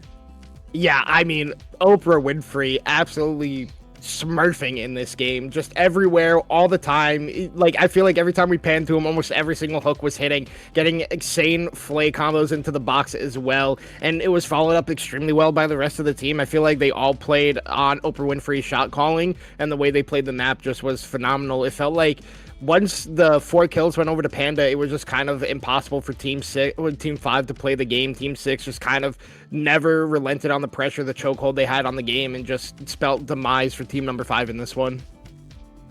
Absolutely phenomenal performance, I think, from everyone on Team 6. I don't think Team 5 did the worst. Like I said, we were constantly looking for the angles. You know, Mormon was constantly looking for these opportunities to play off a top lane, and Spoopert was kind of playing into that. And I could see an angle we were going to go for, but the biggest thing is just like, you know, Varus didn't just sort of sit there. He continued to build his gold. Oprah Winfrey continued to rotate, knowing that, hey, I can trust to leave Varus. I can trust to leave Panda alone. So, you know, we just had a lot to play with. The gold, I'm surprised. I'm surprised we only have 26K on top of Panda, but, you know, maybe you could argue we just didn't have gold and HP on the other side enough to sort of get our DPS further up there, because a lot of those fights were over extremely quickly. Either way, massive GG's. Chong and I are going to take a small little bitty break, but don't go anywhere. We still have 2 more games, 2 more series, 2 more best of ones coming up, so make sure to stay tuned.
And welcome back to draft number 3, game number 3 between Team 1 and Team 4. We've already seen a little bit here from Team 4, and I think Chong has already gone over just a bit into them. But now that we've had plenty of time to look over Team 1, anything that you know off the top of your head? Yeah, I mean, the only player I really know well on team number 1 is Zed. I've played against him a couple times. I've watched him play a lot more than playing against him. Very solid mid laner.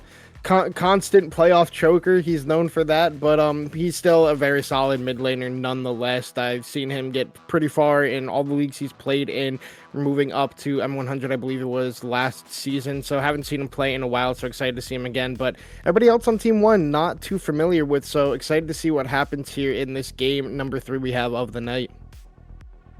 And a couple of interesting bans coming in. Not only we're getting the ban on Swain, the Akali and the Bard make a lot of sense, but we're getting Twitch, Vayne, and Skarner for T4 into T1. So I gotta feel like those are like very targeted. Skarner is one of those ones, and granted, we are at the skill level where I think we can see more and more of these Skarners. Skarner's one of those ones that is very, very difficult to pilot. I've almost never seen Twitch, and I barely see Vayne. And Vayne seems to be such a hit or miss. I've got to imagine these are very, very specific. But the first pick's going to come out. It looks like it's going to be the Ashe. I wouldn't be surprised if somebody grabs Seraphine here. That is still an extremely powerful combo. I like the answer. We're going to go with Corki. Corki also a great tool. Not the worst blind pick. There's so much you can do with Corki. And we're going to go with Corki Nami. So very classic combination, but that does free up the Seraphine for team number 1. Yeah, we'll see if they want to go for the Ashe Seraphine here. Obviously, you'd have to lock it in at this phase, otherwise it gets banned. And speaking of which, we are going to see it. So 2 known duos going to be going up against each other. Ashe Seraphine, Corki Nami. Yeah, they kind of always go hand in hand together. Very rarely do you see one picked without the other. So we're going to see them both here, which means Wukong going to be the pick here. I think Wukong does pair very well with Seraphine. I do think Xin Zhao pairs a little bit better, but you know, maybe Thrasher wants the Wukong more than he wants the Xin Zhao in this game. Wukong can easily access the backline of the Corki Nami. But an Elise pick going to be picked up here for Prince in the jungle. Not a champion we see in the jungle all too much anymore nowadays. When we do see her picked, it's normally with that Caitlyn down in the bot lane. So going to have to see how he can do on one of these more hyper-aggressive, has to get going early type of junglers. You know, I was going to make the comment here where one of my favorite combinations, even though it doesn't always seem like it works, is applying Corki with additional armor shred, right? Wukong's got a bit of that armor shred already ready to go. So if you can pair Wukong and Corki, especially with you've got bubbles and tidal waves, so like if we get a decent bubble off or a decent tidal wave off, Wukong can go in, and then we can have the Corki go in. So that ends up being an absolutely insane amount of armor shred. But yeah, I agree with you. Elise is weird. I'm happy if it works. I'm skeptical, but I was skeptical against the Thresh as well. I'm always happy to be wrong on stream, so maybe there's some sort of mentality here. We've seen at least way more in the support, just like you mentioned. Next couple of picks are going to come through, though. It looks like it's going to be Ari for the other side, and the bands in the background were going to be Ornn, Kinnan, who I don't see an insane amount, Yasuo, who I don't feel is incredibly strong, but at the end of the day, he's still Yasuo. I can still give hard to deal with. Gangplank makes even less sense, because Gangplank I don't think does a lot for you right now, but you know, maybe these players have like really specific picks that they're going for. To round things out, it's going to be Annie and it's going to be Sion. So we've got double armor shred on the other side with Sion's E, and then of course Wukong as well. Plus we've got a lot of follow-up. This team is going to want to really pinpoint and lock someone down, and then we've got a decent amount of AoE too, between the Cyclone, between the Encore, between the Q from Sion. So we've got a lot of, I think, really powerful strengths. And I think one of the big things we've got too is people forget Annie's speed, and so that's something we can play with. Annie can have some good rotations, but you know, we got on the other side Ari does the exact same thing, and then we've got Gnar in the top lane. Gnar and Sion are very strong powerhouses. The only thing that's weird is, like Chong and I said, was the Elise. Yeah, and also with the Team 1 draft, they are very low damage with having both the Annie and the Ashe. They're not really known for their late game damage. Annie is kind of just dump your combo and hope you burst somebody out before they can do anything. But Team 4, they have the better scaling because they have the Corki. He can be a late game menace, get a lot of damage. But really the only way Team 4 can engage a fight, aside from like a Charm, Cocoon, Bubble combo, is Gnar getting a massive Mega Gnar on multiple targets on Team number 1. While Team 1 has multiple ways to start a fight with the Wukong, Seraphine, Ashe, Annie, and even the Scion can all start fights on their own. So Team 1 has a easier team fight draft to pilot, but Team 4, they have a lot of poke and they can put out a lot of damage when you don't expect them. So gonna have to see how they play around it. They're really gonna have to play around Prince on this Elise in the jungle, get him going early, because if you are an Elise and you're not going early, you're kind of not going to be doing anything in the game to help your team whatsoever. Yeah, and I think that's something that people point out even from Elise for the support role. While you still always have the utility, oftentimes Elise needs to get some of those early advantages to continue to be useful outside of their own utility, which we can see. But I don't think it's as bad as we've seen with the Sylas support. Right, Sylas support is very, very rare if it ever shows up at all. But the times that I have seen it work in higher level play has been when Sylas has been able to get a lot of early game kills and then translates that into something else. But if you don't translate it, you run into a bit of trouble. Speaking of trouble, Lee's already taken a couple of shots, going down by about, I want to say 30% HP, give or take. Ward coming down. I can't imagine Elise is going to have any way really to trade into Wukong. I think that 1v1 should favor him, but I could be proven wrong. Yeah, and actually it looks like it's Luke playing the jungle here for team number 4, not Prince. Seems like there was a sub out, just because, not enough teams per player, so swapping players up here. But we'll have to really keep our eyes on this bot lane with Balmer and Misclick kind of suffering in the first game we casted of them at the hands of just playing a kind of rough lane matchup. But also J Supreme and Six Dog's going to be our first time seeing them. So we'll see how this bot lane matchup does go. It's going good so far for Misclick and Balmer, getting better trades onto Six Dogs, thanks to just Nami having that ebb and flow damage early that can also provide healing as well. But overall, we can already see here on the minimap, Luke is going for an invade on the enemy red buff here. He started at enemy... he started at the enemy Raptors, it looked like. I'm not sure exactly what the jungle pathing looked like from this game, because it looks like Wolves are also gone on Team 4's side, so maybe he took Wolves and then went to enemy red buff, while the Wukong Thrasher started on his own Raptors and then pathed up. So we'll see what ends up happening jungle pathing wise here. Definitely an interesting one for this game number 1. I'm curious what is going to happen. Okay, so never mind. Raptors weren't taken. Thrasher's taking them now. And Luke is looking for a play here in the bot lane.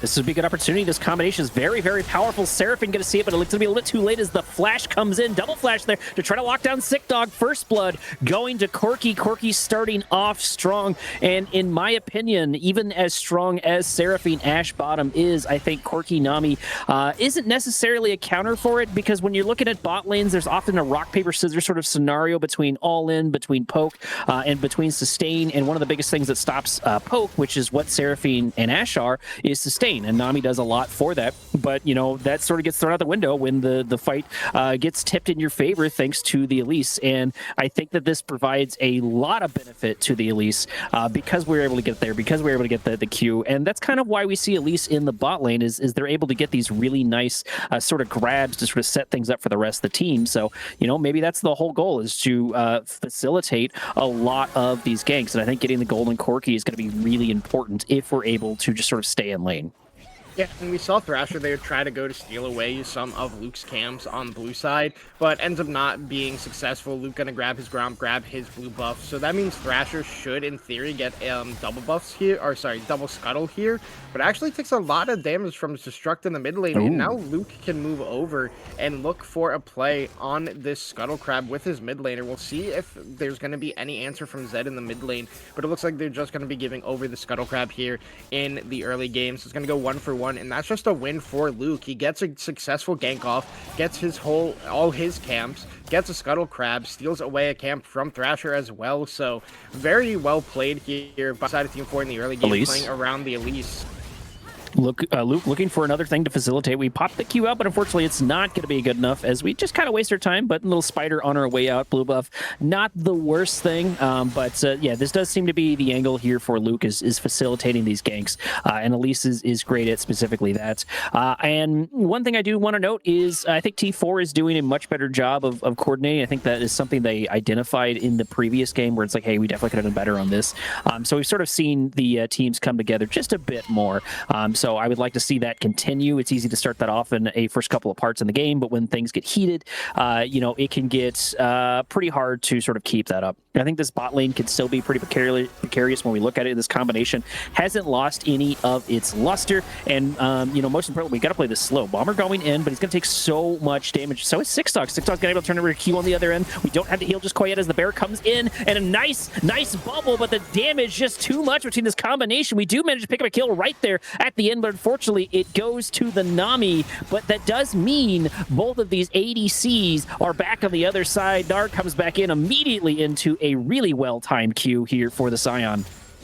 Yeah, and I think Balmer and Misclick played that a little bit too aggressively because Balmer is already down CS in this lane, and J Supreme has a call as well. So trading 1-for-1 there, especially when you aren't the one as Balmer to pick up the kill, is very impactful in this lane, especially with where it was pushed, because it's going to be a slow push back into Team 4's bot lane. So that means J Supreme is going to be able to pick up so much more of the CS in comparison to Balmer at this point in the game. So definitely well played by both sides in the skirmish there, but Team 1 definitely the better of the two in that exchange. And now Luke has got his first reset off. He already has the early Sork shoes, which you see all the time out of Elise in the jungle, just because she has so much upfront burst damage. The extra magic pen is so impactful in the early game. You don't really need to get any early AP, and also movement speed I think is one of the best stats for junglers, because it lets you get through your jungle more efficiently and able to get clear speeds ahead of your enemy jungle just based off movement speed alone. So I think it's very impactful to have that as well. But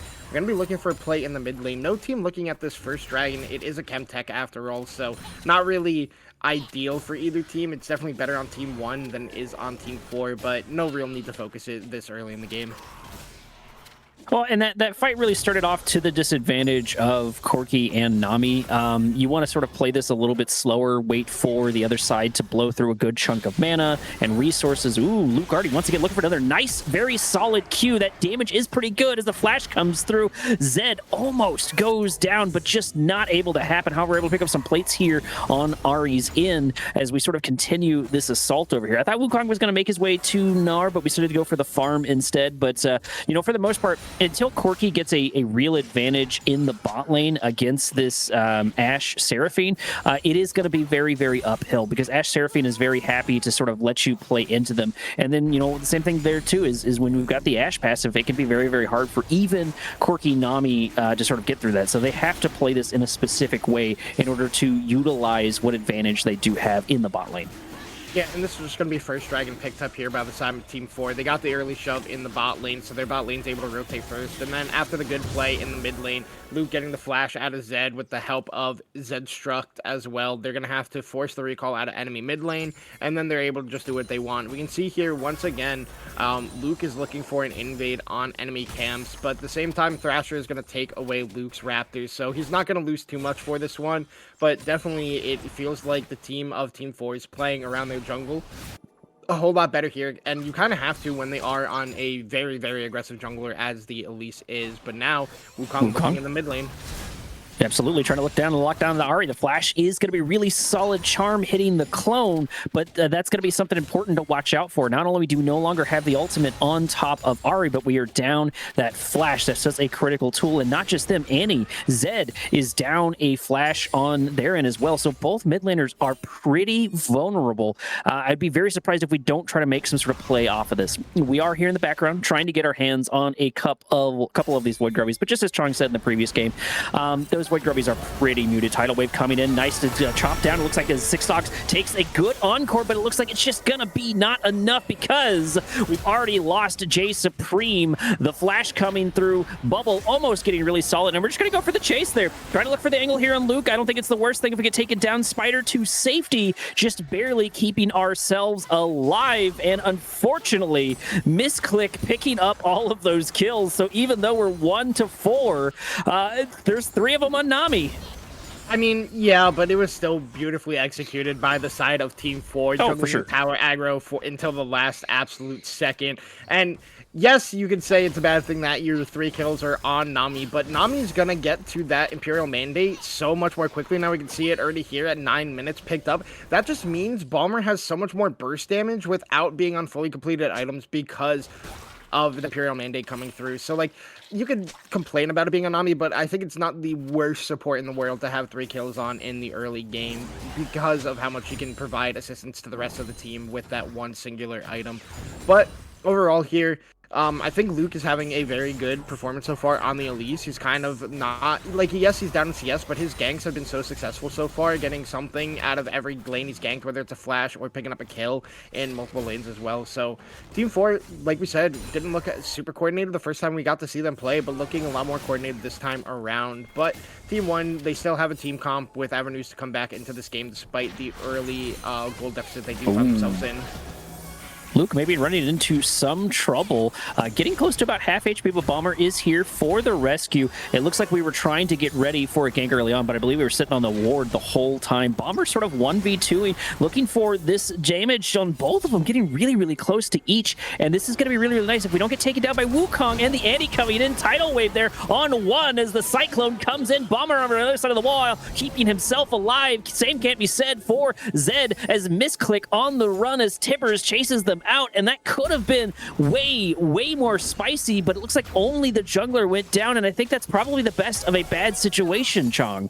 Yeah, and Team 1, very good job finding Luke, knowing that, like, hey, the Elise is probably here looking for a dive on us. So they get Luke super low. Zed TP's down with the stun and Tibbers ready. And then Thrasher just there at the right time to help clean up the end of that one. So very well coordinated there by Team 1 to be able to scout out the enemy jungler and make it a negative play for Team 4 there. But I don't think that's going to stop Team 4 looking for aggressive looks like that because they do have an Elise for themselves. I mean, Luke's going to have to start clearing some camps at some point. You can see how far he is down in the jungle clear item. He's down, he's got 11 while Thrasher has 6 left. So that means contested smite fights go in the favor of Team 1 at this current moment, especially if Thrasher can finish that soon. But we'll see what ends up happening. It's not going to be a fight for at least another 50 seconds when that dragon does hit the rift. But now we can see both junglers are going to meet at the Raptors right now. We'll see what happens here and who's going to be able to be the claimer of this one.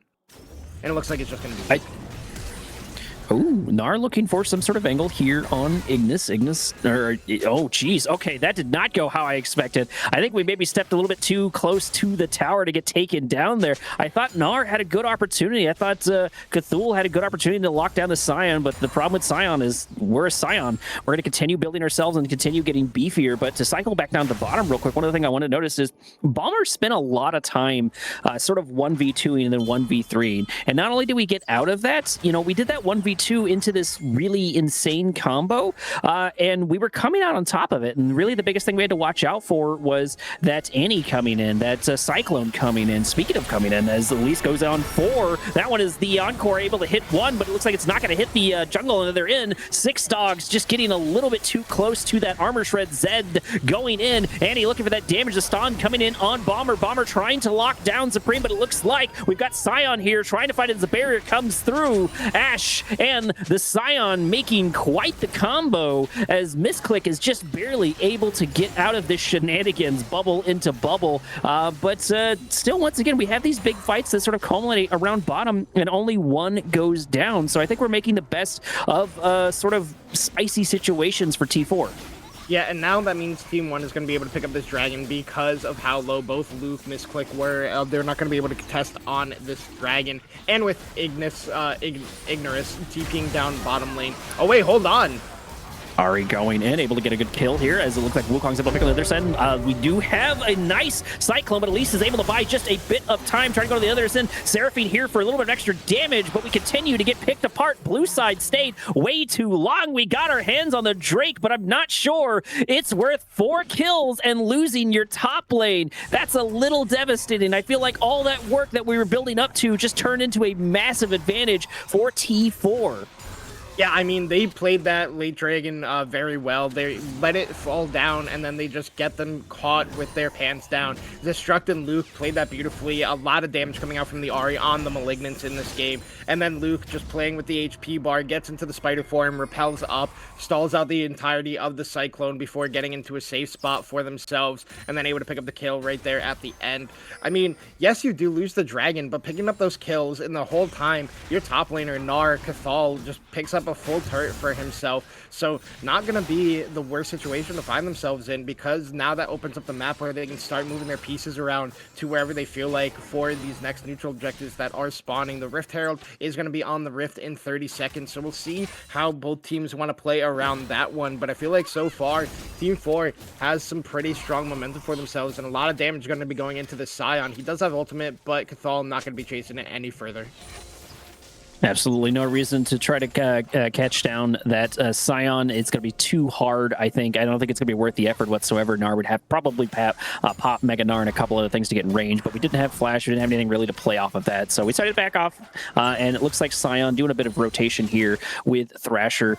And, you know, I think we've got a lot of the elements for a good game. I don't think T1 is too far behind, but they do indeed need to step it up. Being down 4K, to being down a tower, being down a couple of things can be really, really spicy. Thresher really looking for this angle, but the problem is ganking Gnar can be very, very hard to do. Unfortunately, missing a very powerful charm on the other end as Thresher comes in for a little bit of damage, and he's going to come down with tippers for a bit more on the other end, but still we turn into a bit of a nothing burger as the Crystalline era comes in and hits absolutely nothing. A little devastating, and so far Cathal is continuing their assault on top lane, but we've got to find some sort of transition here for Gnar, and Luke is looking for the kill in bot lane, I think. Yeah, but we can see Scion hovering on the mini-map. He's here for this play. He has ultimate. Luke might actually be the one in trouble here. Luke indeed is in trouble, especially because that tidal wave absolutely whiffed as we're going to pop Unstoppable into the Nami. Merciless trying to buy time there for their team. Bomber having an insane amount of damage. If anyone could chop down the tree that is this Scion, it's going to be Bomber, but it's going to have to buy us a lot of time. 6 stocks damage, able to keep the other side as Luke is somehow keeping themselves alive on the other fight. Ignis in a bit of trouble. The bubble unfortunately missing. That would have been a kill, but we might still have a couple of more AAs left in it. Picking up a double kill into a triple kill on the Corki, sitting at 5-2. A little devastating, and this should be a relatively free tower afterwards. Yes, they did get the charm with the 6-dog Seraphine ultimate. They got the Unstoppable Onslaught onto Misclick, but a big thing was no one had taken tower aggro yet. It was still only hitting minions, so they got the CC chain down, but the turret wasn't helping them whatsoever, so the side of Team 4... Oh, wait, hold on. Dead Misclick. Not much you can do about that. I feel like Cyclone's a bit much there. There's no way Nami's going to get away from that, but maybe you were hoping they were in the bush. I feel like you could have Cyclone past them. Either way, free kill. I'm not going to complain too much about that. It just would have been nice to see him get his hands on both of them, especially because we had that shutdown gold sitting on top of Bomber. Bomber ultimately does make it out, so that's good. That a little bit of shutdown gold to Wukong, so we're going to be looking forward to that. And one of the biggest things I want to say here is Luke surprised me. They've had way more of an impact on Elise than I suspected. Shelly in bot lane, but yeah, going back to the Elise, Elise has been absolutely on top of it. Yeah, I mean, Luke is having a very good game on Elise, and that's it's a champion you need a lot of practice on to get, like, absolute maximum efficiency out of. I kind of think of it like Rakan in the support role, like, where he's a very strong champion, but if you don't know the full entirety of his kit, where knowing, like, the HP ranges and how close you can play to, like, almost death to get maximum efficiency out, it kind of feels like it's not the best pick for most of the times, and Elise is similar to that in the jungle. If you can't play around your transform and those CDs correctly, and the HP bar that you can get back with your spider Q, your regular Q, and all that stuff. Like, we saw how long Luke lived in that bot lane fight, showing he has a maximum efficiency on this champion, and he's been extremely impactful in this game. Like, oh wait, hold on, this click might just be dead here. Misclick running directly into the crystalline arrow, able to keep ourselves alive as Tipper goes for the hunt, as we're sitting about half HP, but the entire team for T4 is here. Tidal Wave coming in for some reason to hit Tippers on the way out. That's going to be one tool that they no longer have to worry about, as Misclick trying to buy themselves a little bit of space. TP to top in order to deal with the Scion, and this is one of the biggest problems when playing in a Scion, even if you have a big advantage into them. It's Scion at the end of the day. TP there to try to stop the fight on the Drake. Scion going in, doing a little bit of 1-4 here, and now we're entirely split up here by T4. We had a massive disadvantage. Luke able to take a good chunk of damage on the other end, able to escape because we just have those spiders, and Scion playing textbook Scion, acting as this ward, acting as this sort of 1-4 hammer and anvil. However, Bomber is happy to chop down Scion once again, gonna take him down, bubble into the other side, and now the advantage is over on T4, but can we stick this landing? Cthulhu looking for a knock into the wall, but we don't have Meganar just quite yet. We're able to grab one on the other end as the charm comes through. Cthulhu able to pick a kill on the other end. Six Dogs able to pop down the encore, but it's just not going to be enough as we go from kill to kill to kill. Picking up 3 for T4. Our score 6-15, 32K to 38K. Yeah, I was going to say that play was very well for Team 1 because they got Nari to TP to top, which means their top laner can TP away and contribute to the fight. But then Ignorus just stays way too close, gets CC'd down, gets caught, and then that whole time Cathal is able to build up his rage bar, clean that top wave, and run down into the mid lane to catch them when they're trying to run out. Gets a beautiful combo onto Zed, followed up phenomenally by the side of Team 4, and then they're just able to continue to push the aggression forward. They're able to get the other kill onto Six Dogs, get some good damage onto that tier 2 in the mid lane, and yes, they lost the third dragon of the game, but they created more momentum for themselves, picking up those late kills, getting a lot of damage into the mid lane right now. We'll see what they continue to do with this gold lead they have while being down in the neutral objectives, but overall, it's very close for both teams. Like, yes, there's a 6k gold lead, but Team 1 still has a composition to be able to get a massive team fight and get like their momentum back on their side. They just have to try to figure out what to do with Luke on this Elise, because like he has been like the lifeblood for Team 4 so far, being extremely impactful in all these team fights. Well, and that's something I want to highlight too, is I think that oftentimes the jungle can be this sort of tip of the spear, and I think Luke has been specifically that. Not necessarily racking the kills up themselves, but facilitating a lot of these stuff, sort of like we said. But the momentum has been there for the rest of the team, right? So a lot of times where Luke goes, the team sort of follows. They have been caught in unfortunate position, but we do have Elise, right? And Elise has a lot of tools to escape. You mentioned how if you have a high enough skill level, we're able to keep ourselves alive for the longest time, and we saw that with Scion. So I do think that we have that. That does make a lot of sense here for this pick. And I think the biggest negative thing I have to say sort of with T1 is I like their draft. The draft is really good. The draft is very, very meta, but I'm not sure they know necessarily what they want to do. I feel like so far their thought process has been play good, and T4 has been like, okay, we're going to try to get this person fed, we're going to try to do this, we're going to try to look for this deal, we're going to try to look for this Drake, and then I feel like T1's just kind of waiting for opportunities while T4 is sort of making those opportunities happen, turning the tempo in their favor and turning the fights in their favor.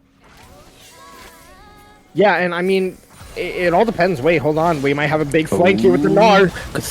On the other side, as a tidal wave hits one, Supreme keeping themselves alive, but just long enough to get taken down. That's 2 kills on the other end. Wukong Cyclone to safety, running into the embrace of the Scion on the other end, and that was a quick, clean, and dirty set of kills to set things up for this Baron. I think we do have opportunities to look for steals. Wukong's very good at that, but that's going to be a tall ask with Ari scoping around in the bushes.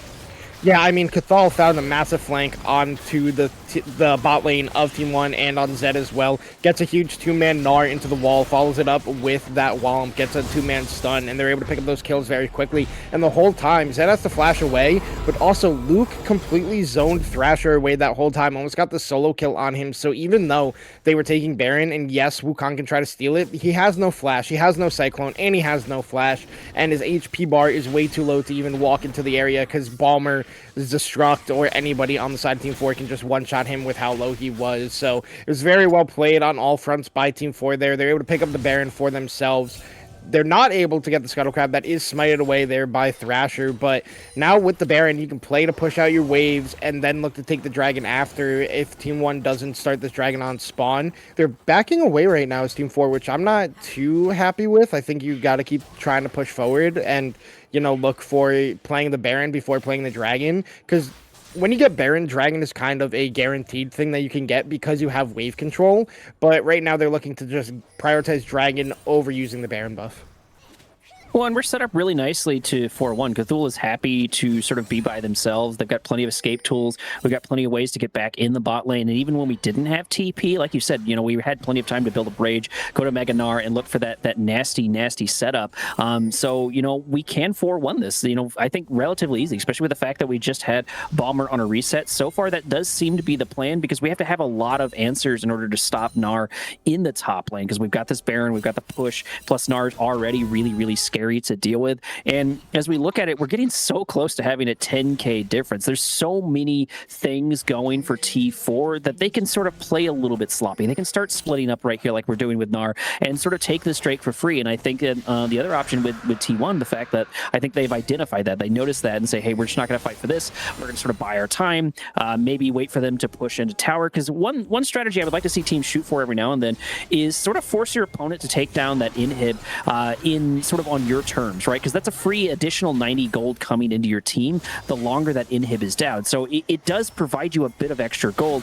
So there's ways you can play around that. And oftentimes you want to, Crystal and Air coming in, Tidal Wave onto, Encore hitting an absolute whiff. And this fight actually turned into a bunch of nothing. Sion able to take a couple of shots here. Nice little bitty berry. Luke going down by about, maybe 20% or so, if even that. So we're still looking for this opportunity for the siege. And this is what I was talking about. We're continuing this 4-1. We've got Gnar, we got Thule, who is actually not being answered. So that means that all the time T1 wastes down here, they continue to lose their base. And I think it's going to keep happening. It looks like the answer is going to be to completely respond to everything here in the bot lane and go for 4 of them. Sion going to go in looking for a Q on 2. There's going to be a knockup. There's going to be a Cyclone trying to lock down Balmer, but it's just not going to be enough as Lease goes for the back lane in there by themselves. Cthulhu is here for that damage. Thrasher trying to make things work, but it's just not going to happen as we can't chase down the Fox, and 2 kills are going to go over to T4 as the siege continues. And even though Cthulhu was in the top lane, it didn't feel like that for very long. He was here on the spot, and he's been setting up these fights time and time again. Yeah, and I don't even think Cthulhu was the setup there. It was actually a very good engage by, out of Ingress. He got 2 people with the Unstoppable Onslaught, but everybody on the side of Team 4 had Flash, or in the case of Ahri, had Ultimate as well, so they're able to get out of the queue as well. And yes, Thrasher did get on the backline, but having enough healing coming out from this Nami on misclick, Balmer only has to use Barrier. They're able to kite it out. Cathal gets the TP in, and even though he's only in mini form, he just creates so much space because it's at half rage, so they're worried about him getting it stacked very quickly, turning into Mega, and just completely wiping away the fight. So just very well played on all fronts by Team 4 again. It was a good look by Team 1, but just not quite able to get the punish because they're not going for plays early and not burning flashes at crucial moments, which means Team 4 can just save them basically every single time until they're at the brink of falling down, then flash away, and then just play safe for the next 5 minutes, which is kind of what has been happening so far in this game. Well, and that's sort of what I was talking about too, is when that fight kicked off, we had an 8k gold diff in T4's favor. And if you were watching the fight, you noticed that Wukong went in, and Wukong got a really good angle to try to lock down Balmer.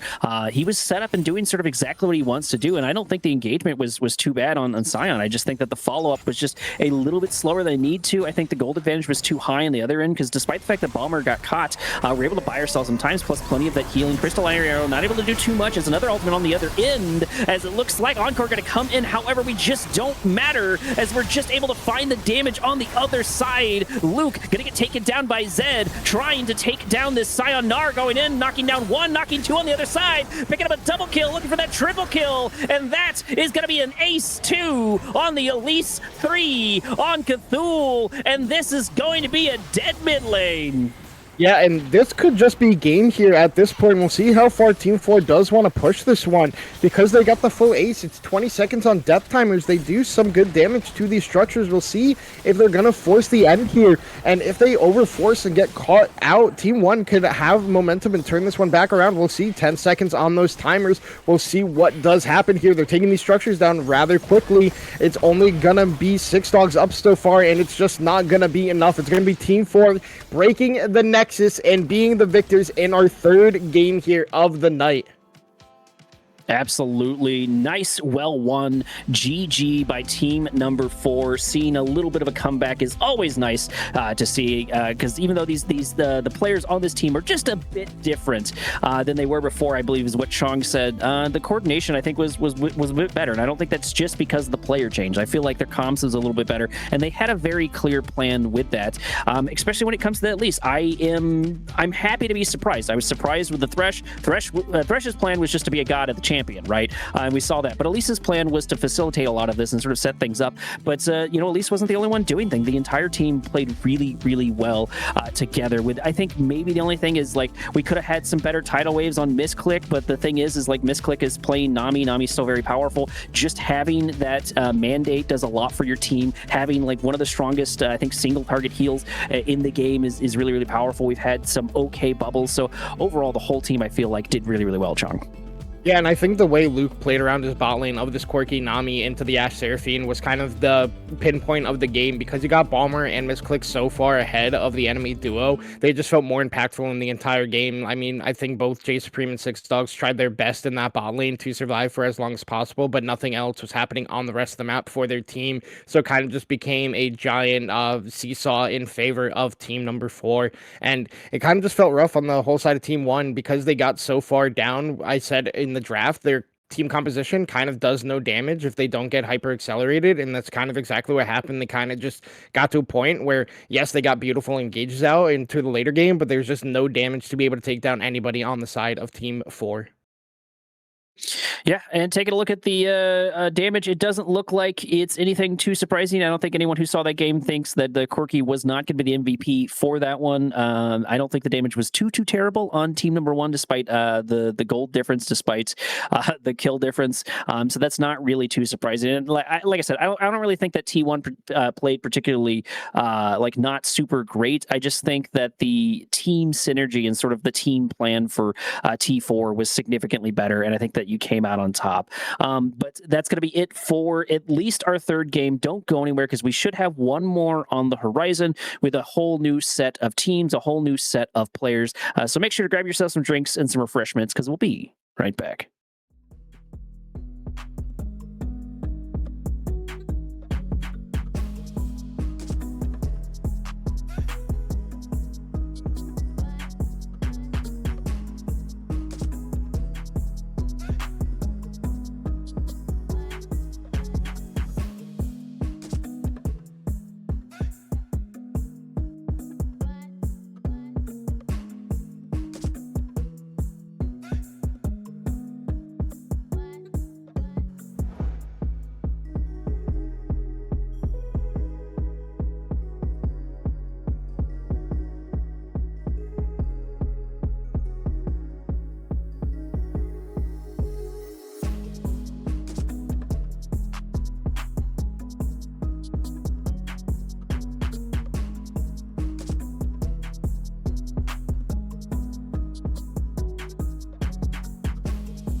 Hello and welcome back to our final game for the series. We've now moved on to T7 versus T3. Chong, we've had plenty of time to look at these teams. Anyone you recognize or want to call out between team number 3 and, of course, team number 7? Yeah, for Team 7, I know Esco and Cherry both are very good players. I've gotten to play with Esco in the past. Cherry I've never gotten to play with, but I've seen her play. Very good player. More for a carry jungle style of play. So curious to see what she does end up pulling out here. And on the side of Team 3, Blocky Panda, a name I wasn't expecting to see up here today. I remember casting him back in Platinum last season, so must have been doing a lot of solo queue climbing in the off season, so good for him. And then Saf, the top laner for Team 3, I thought was a support main, so I'm kind of surprised to see him in the top lane. Not exactly what role they do play, but I do know their name and I have seen them around. They've been a coach in the Platinum season for a while now, so really interested to see what these two teams do pick out here. As the bans have gone through, Nefiri, Mbessa, and Thelios banned by Team 7, Draven, Victor, Caitlyn banned by Team 3. So once again, some very strong power picks available, and it feels like more targeted bans, as the Varus that we saw all the way back in Game 1 tonight going to be picked up here in our last game. Yeah, I stand by my decision here for Varus. I think that he's a relatively decent blind pick because you can play him forward and backwards. And we're going to get an Ezreal. So finally, I don't have to say the same thing I normally say with Ezreals, where I don't think Ezreals exist below like Diamond 1, which of course we are not sitting right there now. So I'm happy to see this. I'm happy to see a good Ezreal if it turns out really well. And here's someone I haven't seen in quite some time. We've got Kindred, Chong. Yeah, I was just expecting the traditional Ezreal Karma to be picked up here, but no, we're going to be picking up the Kindred. Another very feast or famine jungler. Like, if you can get to those 4 stacks early, you're an extremely strong champion in the game, but if you are starved off of those Hunter's marks, you can be very weak. As another champion I was not expecting to see here, it's going to be the Fizz picked up here. It's also picked up alongside the Leona. Now, one thing I am interested in seeing, if this is actually Fizz mid lane, or if it's going to be a Fizz jungle. He was buffed in the jungle a couple patches ago, so maybe that's something Cherry has been practicing and is going to be pulling out here. But also on the side of Team 3, I'm not surprised to see the Akali pickup. I think this is Blocky Panda's best champion, so not too surprised to see him be picking this one up here. I've been warned about, Blocky Panda's Akali for some time, and I think most of the times I've got the chance to cast them that has gotten banned out, so it is nice for me to see here. And I do agree with you. I think that Fizz is in a decent spot to be a really specific tool, and I do like Fizz with this sort of combination here, because we've got the Chains of Corruption on Varus, we've got the long range damage on Varus, and then we've got the ability to go in on Leona. We've got ultimates and stuns and plenty of things to play with, and Fizz is going to be happy to use all of those. Fizz can set those up. Fizz can show up to them and pick up kills. The only biggest difference I would have to worry about is sort of getting our hands on top of Akali. Akali will be a harder one to pin down. And this is kind of a little concerning too, because I think Taric and Ezreal can actually be a really stubborn combo to deal with, because Ezreal can buy themselves a lot of different spacing and time, and if Taric is sort of allowed to just 1v1 anyone, even if it's sort of a minion, we can get those constant healing off. In my opinion, Taric is still one of the strongest sort of dueling combos that you can get. That ultimate can be a little awkward to use if you're not used to it, if your team's not used to it, and oftentimes I feel like the biggest downfall to Tarics is not necessarily their plays, it's their team playing with their plays. Not that I haven't seen bad Tarks, those are definitely there. And here's someone I really didn't expect to see. We've got a Fiora. We've got a lot of picks that I did not expect. I did not expect the Kindred. I did not expect the Fiora. I did not expect the Talia. Fizz is a little bit more on the other side. Talia's taken a lot of hits over the last couple of patches and just for a while, and people have also gotten used to her a whole bunch. Akali less so, but like the biggest surprise to me is honestly the Fiora. I feel like there's so many other people that can do what Fiora does, but better, and that like maybe the only angle you've got for Fiora is going after, say, like Mundo in top lane. I'm happy to be proven wrong, Chong, but I'm very, very worried about this top laner. I mean, I do very much like the Taric pick. It is a very strong counter into the Leona, but it also kind of very well synergizes with the Kindred and the team comp, because in theory, you have like an extra life for a total of 5 seconds between the Kindred ult and the Taric ult as well, which is extremely strong. The Fiora can be a real menace on the side lane, but I don't know how well it will pair up into the Yorick. Esco is a very good Yorick player, so not surprised to see him going towards that one. But Saf on the Fiora could make for a very interesting top lane matchup. But I'm more curious about Team 7's draft. It is going to be the Fizz jungle. I was going to say, is it the Fizz mid? Is it the Taliyah jungle? Who's going to be piloting this one? But the Taliyah is a very good answer into the Akali. If you can get that E down, it really can keep you safe from the Akali's engage between her E and her ultimate as well. So gonna have to see how that one is played out. But I think the eyes are gonna be on the top laners. These are both two very split push heavy champions, and I think if one gets accelerated, it can really take over the game in that side lane and become a real nuisance for the rest of the enemy team to have to deal with. Well, we've got a lot of control too. We've got a lot of spaces where we don't want to run into when we're worried about T7. We've got the bouncy castle, or baby jail, whatever you want to call it. When it comes to Yorick, that alone is already a really powerful tool. We've got to worry about Leona. We've got to worry about the Weaver's Wall coming in, and then we've got to worry about Fizz. Fizz is happy to sort of like weave in and out of all of these different things, whether it's the bouncy castle, whether it's the wall or whatnot. There's plenty of room to go for that, and Leona can do the sort of same thing. Like if we get stuck on the other side of the wall and we're not where we want to be, we can go into the team. A little bit harder to get out, but Leona at least has the beef to sort of play with that. Plus, we've got plenty of tools to sort of stun, lock up. There's just a lot of control for T7, so I'm really looking forward to how they're going to utilize that. But this is, like you said, this is Blocky Panda on their champion. Yeah, so some interesting things to know as I was looking over summoner spells. We have the Smite Ignite on Cherry on the Fizz jungle. We have Ghost on both the Varus and on the Taliyah in this game. And Blocky Panda has elected to go for, oh wait, hold on, Ignite down in the top lane, but it doesn't matter because Eska is just going to slam the shovel down and get the first blood up there in the top lane. Got the better trade in the level 1. Saf did take a tower shot as we were talking over everything, but Eska going to be picking up that first blood, and that is not something you want to happen when you pick a Fiora up in the top lane. But back to what I was saying, I think Blocky Panda taking the cleanse is actually very smart because you can get out of the chains, the Leona stun, and even the stun that can come through from the Taliyah E as well. As looks like we have a slight pause here. I'm not sure if that's me or if that is everybody.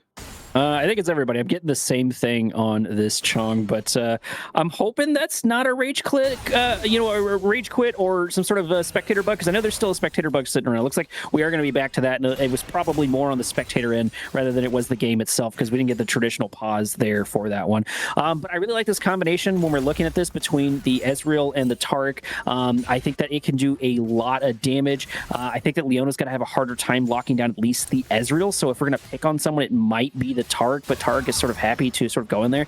And so far, the top lane is not going anywhere where I'm surprised whatsoever. I just don't see what Fiora does for your team sort of in general. We're fighting a lot of damage here, so, maybe we can make something happen, but we also got to remember that we still have the TP on this Yorick, so we could back at really any time we want, and we would still be technically ahead on CS, plus we can continue to throw our own minions over and over. Yeah, and something we have in this game that we didn't have the first time we casted the Varus, it's actually going to be the Lethality Varus, as it has taken the Arcane Comet, so going to be looking for more of that poke variant. I think it makes a lot more sense for the team comp that Team 7 has drafted. They have a very strong, they have enough damage already with the Fizz and the Yorick when he does get into team fights, so with the Taliyah and the Varus, you can chip people down, which is very good into both Taric and even the Kindred, and maybe pop that Kindred ult before they even want to, as it's going to be Flash and not be able to pick up the first mark here for the Kindred, and just gonna end up falling down. Cherry gonna be getting the first kill there. God's Glory tried to get the first mark, but just not gonna be successful on that one. Even burned the flash to try to get it, but didn't have the smite. Cherry able to pick that one up and then a kill for themselves. So now they're gonna double scuttle and leave Kindred without a mark in this early game. Exhaust coming down. I don't think we're going to get too much from this. We got plenty of opportunities to back up. However, we do have level 3 Taric, but we're going to take a whole bunch of damage right there from Varus. Fiora inside the bouncy castle, going to get stuck on the other end. It looks like Leona goes in, able to pick up 1 Q on the other side, but we've got a lot of healing, but not if we continue to take these shots. And something I wanted to highlight back is going to look at Cherry and that sort of fight is we didn't do anything fancy. We just sort of AA'd and used a couple abilities to just slowly whittle down God's Glory, and it absolutely wrecked him. And oh man, see, this is what's so frustrating about having to play Fiora, especially into a powerhouse like Yorick. Like, what do you do other than just die in the top lane? Maybe is there a mid game goal that we're looking for or something? Like, how do we win this? Yeah, I'm not really sure what Seth's going to be doing. He puts out the Ignite, is going for the trade on Esco, but Esco just going to be able to slam the shovel Caster once minions. again and get another kill here. That is not what you want to be happening up in the top lane for your Fiora. Now down 0-2. This York is 2-0. He's going to be extremely strong. And what I'm curious to see is what build Esco goes for, because the last time I got to cast a York, they went for a very interesting build. They went for Black Cleaver into Leandry. So if you hit your Morning Mist on somebody, your goals will just shred somebody down to 50% HP between the armor shred, the HP burn, and everything. It was kind of disgusting to watch happen. So I'm really curious if Esco's going to go for that tech, or if he's going to go for a much more traditional York build, go for the likes of the Trinity Force, and then into like Black Cleaver and stuff like this, or if it's going to be more like shred oriented. But overall, Team 7 having a great start. Like I said, God's Glory doesn't get either of the early game Scuttle Crab marks, so he's already markless in that category, which is not what you want to be happening when you do pick this Kindred. You want to get at least one of those Scuttle Crabs, especially the one that has your mark, but not going to be able to pick those up, so already going to be behind on the mark counter to get to those 4 to really become a champion in the game. And I really like what Targ is doing here. We're utilizing the fact that we have an Ezreal and the fact that we have a pretty powerful gank. Targ, I think people forget how powerful just that tether into the E can really do. And we're looking at the damage when it comes to bottom between Leona locking them down and just the sheer amount of poke on the other end. God's Glory coming in looking to make something happen if we can lock down York. But once again, that bouncy castle coming in, we don't necessarily have to be inside it. However, the range is good for Glory, but we still pick up a kill in top lane anyways. That is relatively beneficial to Team 7 or to Team 3 here, but man, this Fiora is having a hard time. Gonna start fighting over here in the bottom because it looks like very wet. Goes in on the other side, locking down the Tark. Ezreal's gonna be a much harder one to go for, but now Fizz is sitting a little bit killed, and one of the biggest things is T7 is sitting at a lot of this diversified gold, and one of the biggest things that's happening is we've got this York. York is so scary when we get a lot of gold. He can very much so turn into one of these final bosses in the game, and Varus seems to be doing fine in the bot lane.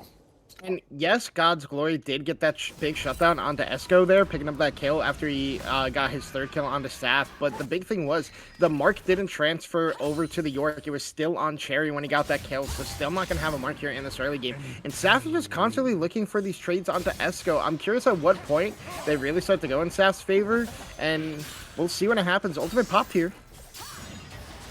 Okay, so we do still have an angle. The damage has increased, but we're going to take another tower shot on the way out, sort of mitigating a lot of those advantages that we had sort of early on. And then even if York is sort of worried about losing these sort of fights, we can play this at distance. We can play this low and slow. York is happy to farm underneath tower. York is happy in a lot of different circumstances. We have a lot of sort of utility to play with. Now, one thing to note, it looks like Saf is looking for an angle to try to lock down Cherry, but I think Cherry should fare well into that fight, so I can't imagine we're going to stick around too long. It looks like it's going to be throwing a ward down, so we're going to utilize and figure out where Cherry is sitting. I think that's going to be really important. The gank on Fizz is very powerful. Nice on the other end as Deli looking for the damage to try to lock this down. We do manage to take down one, but we can't manage to get the other. Just trying to buy ourselves a little bit more time as Wet is able to fight this, but we just have too much mana on Tark. The healing, that dueling potential that I was talking about is so powerful. We do go back in, trying to find another angle. The flash is going to come through, and despite the fact that Varus went down, I'm very surprised that Wet was able to get out of there. Yeah, all the healing that can come out from Tarek in those extended trades is massive. Keeps Deli alive for so long. As Saf taking a lot of damage here, looking to go in on Esco, burns the Ignite, but is stuck in the cage. Esco is just going to be able to walk away from this one. And soon he's going to have his ultimate again. He's going to have the Maiden, which means it's going to be very difficult for Saf in this lane to look for any trades. We can see God's Glory starting to hover up here. Is level 7. I'm not sure exactly who he has marked up now. It's targeting Esco, so they're going to look for this dive up in the top lane. Maiden is here for Esco, as it looks like Seth doesn't even really need it. We're going to be able to take down the York, and we're able to get the kill in top. I feel like that was more on the player. I feel like we stepped a little bit too close. Maybe we knew that, God's Glory was floating around, but we could have backed off at any point, TP'd our way back in there.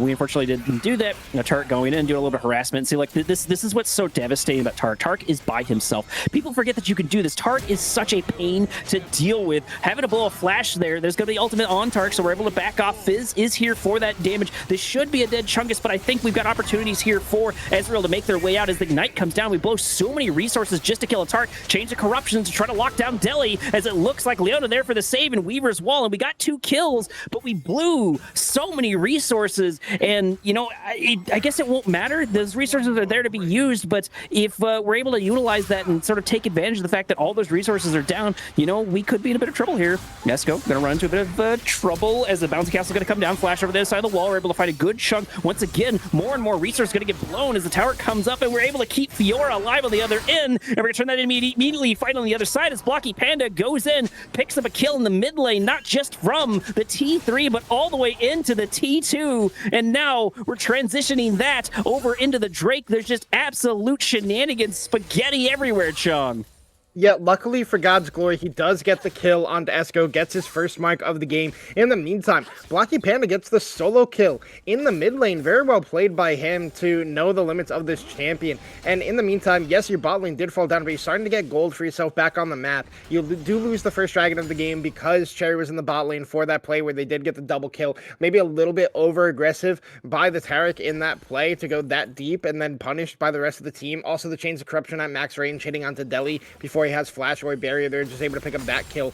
But now your team is starting to get back in the game. You have your Kindred 2-1, has a mark, needs to pick up more in these games. In this game. Solid E coming in from Chungus, and also solid blocks here. Able to continue that line of sight, keeping Ezreal outside of the range. Now Cherry looking for a little bit of revenge here for this Yorick as the bouncy castle comes down, looking for the shots. 1 or 2, it looks like the shovel going to come down, making us a 4-3 Yorick in the top lane. Cherry happy to play those as Chungus sort of continues those fights, and sort of going back to Chungus when it comes to the Taric here in this bot lane is that was a 1v4. If one less person had been there, Taric could have absolutely destroyed that. And Taric can actually fight Varus right now. If he's able to get that range and the stun, he can do an insane amount of work. Maybe if Varus is down both summoners, I think Taric can definitely win that fight. Ooh, unfortunately missing that ultimate, but that's the thing about Ezreal is we're so hard to grab, and this is the versatility that I was talking about that we do have on T3 at the very least.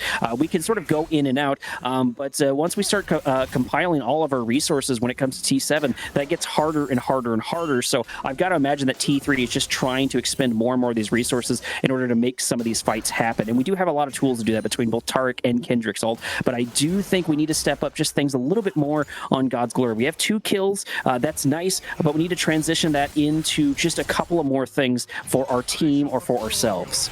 Yeah, I think my only issue with that bot play is Chungus popping the ultimate instead of saving it. I think if he saves it, they actually live in that play, and never mind, God's Glory is down here.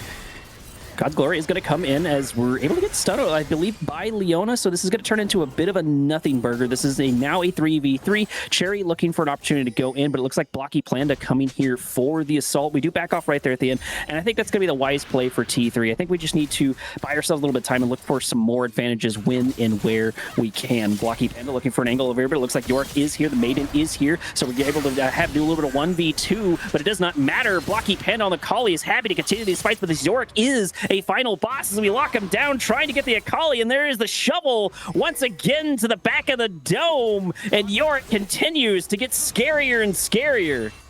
Yeah, and Esco is just going for the traditional Yorick build. He is going for that Trinity Force. We can see the Sheen and Phage in inventory. And what actually stopped God's Glory from coming in on that play was the Chains of Corruption out of Leon. Actually hits that one. Esco did lose turret here, and now Saf has an angle to go for the solo kill. Yeah, this is finally an angle for Fiora. We're down 1-4, so, you know, maybe there's something to it. There's going to be the ultimate there for a pop one. That is, we're able to buy ourselves a little more time here with the ultimate in the bot lane as Chungus does get taken down. That burst damage is just too much, forcing Ezreal off on the other side. But I'm really surprised that we were able to get the tower over the Yorick. We are looking for at least a little bit of gank. Cherry, unfortunately, is going to be unsuccessful, thinking that they juke to the top, and it looks like they juke to the jungle instead. God's Glory seems to have a pretty good sense of knowing where that Fizz is, because we did follow it up rather quickly, so pretty smooth. And as far as things go, getting a tower on the Yorick as a Fiora is pretty impressive in my opinion. Yeah, and I mean, I think that just also has to do with Seth constantly trading into Esco. It kind of puts the wave in an awkward spot because it forces the minions to focus aggro onto Saf, which means his minions can walk further forward and are able to help push the wave in your favor, which means Saf was basically wailing on that turret the entire time while Esco was, most of the times, yes, he was getting those kills, but we saw he was getting them closer to his turret and playing much more defensive in this lane, and now that it's an extended lane, this is a way that Fiora can start running down the Yorick. We'll see what happens here. Saf is actually taking a lot of damage. Tarek, nice E over the wall to try to lock him down, and this is all Saf needs in order to make a fight happen because we have a massive dueling combo right now between Fiora and Tarek. This is actually, weirdly enough, I've seen this combo used in solo queue for the bot lane where you have Tarek and you have Fiora because it's such a irritating situation to sort of deal with, and not a lot of people know how to deal with it, so like that doesn't surprise me too much, and I like these rotations. These rotations have been very aggressive for Tarek. Gotta love to see them trying to stop the anti-dashes. The E almost comes through, having to blow up Flash to keep ourselves alive, and Saf is looking to take down a second tower. We are out macroing the Yorick, and we're out trading the Yorick too. This is absolutely phenomenal to watch. Blocky Panda wanting to try to get some nice low shots here on Leona, but at the end of the day, this is Leona. I doubt we're going to be able to take it down. Maybe looking for an angle here to lock down Cherry, as Cherry is able to escape just barely getting away from the E, and we need to start getting some towers on T7's in. We've got kills. We've got a Drake so far, but I think T3's in the lead right now. Yeah, and I mean, you said that Chungus got the E over the wall. It was actually he flashed over the wall to get the stun onto Esco, which is crazy. And now actually Chungus might actually be caught out here. He's taking a lot of damage. Does not have ultimate. TP being channeled by Saf very well. Coming very up. low. TP. Another TP, so we're going to turn into a bit of a fight here. This would be a good opportunity here for E. That's what I'd be looking for, but it looks like Tarek is going to back off instead. I would have pressed the advantage, but that's easy to say, especially from the casting chair. But we've got a lot of poke tools, so T3, if they play this slow, I think they might come out on the other side, because Chungus needs to get in range to get that healing, and we're happy to do a lot of poking on T7. So T7, I think, needs to draw this out as much as they can and sort of just continue this over there. Chungus spending a little bit too much time on the other side as Ezreal popping an ultimate, and Leona is so low. Blocky Panda looking for the flank. It looks like we have another. Leona going to go in, looking for that. It looks like Kendrick going to pop it, ult, keep the rest of their team alive. Now T7 on the back foot, trying to get away. Blocky Panda going for this back line, finding damage where they can, as two are down so far. Blocky Panda looking for the third one. That's going to be a double kill there for their side. Now Varus on the run, going to run into Saf, leaving only Escort by themselves, looking for the full ace. This Fiora proving this caster wrong, looking for a kill, looking for the damage. We're only able to get 4, but that's still 4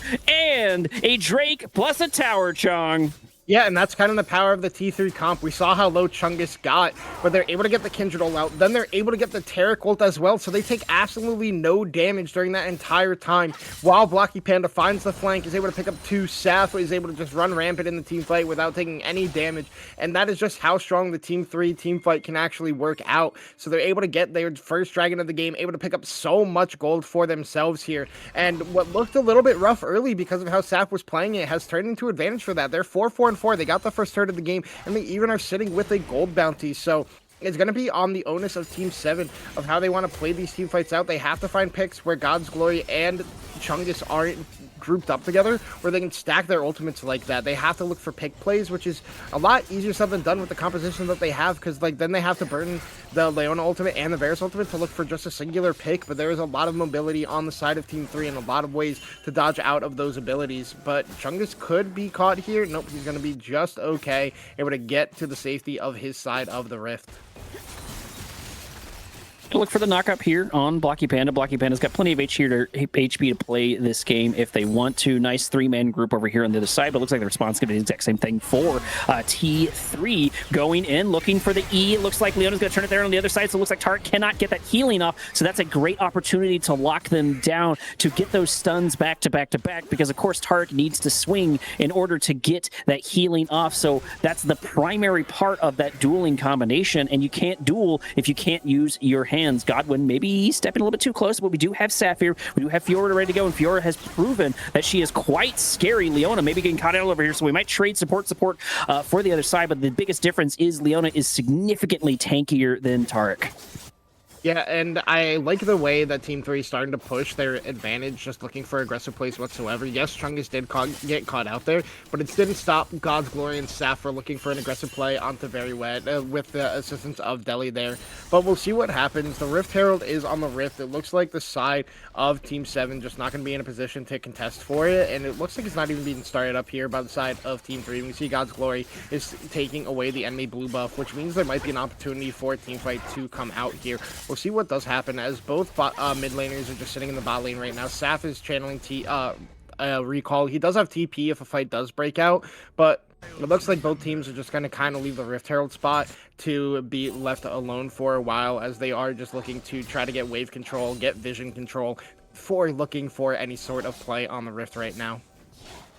It looks like Saf is doing sort of what I was worried about beforehand, because Saf has spent I don't want to say too much time in the top lane. Like, we already got that tower. We're looking for the T2. I feel like we should have rotated a little bit sooner, but that's pretty nitpicky. We did finally get the rotation off on the other side. Wet walks forward looking for a bit of a ward, but deciding not to take it, seeing the Taric instead. Wise back off. I've got to wonder if Talia is going to do too much into Fiora. This Fiora has been happy to prove, once we get close, we're able to look for those kills, but Talia can be a hard one to dash into. We are very much sort of this anti-dash champion, so that does make a decent amount of sense. Not sure what the plan is here for Chungus. Sure, we're able to stun out Leona, but we've got Varus here from the long distance poke, and we've got a pretty low mana Ezreal, so I don't see this working out whatsoever. Yeah, there's just no reason to path that direction. You don't know where their jungler is. Your jungler is too far away. Your Ezreal has not enough mana here to play with this, and now this sets things up for harassment on top of Cherries and on Gods. But either way, that's going to be a Taric down. I think that it played out really, really well, but I think that Taric has been sort of overstaying their welcome. They started off very, very solid, but now I think that they're sort of having an issue transitioning into this 20-minute mark, sort of figuring out what to do, where to path, and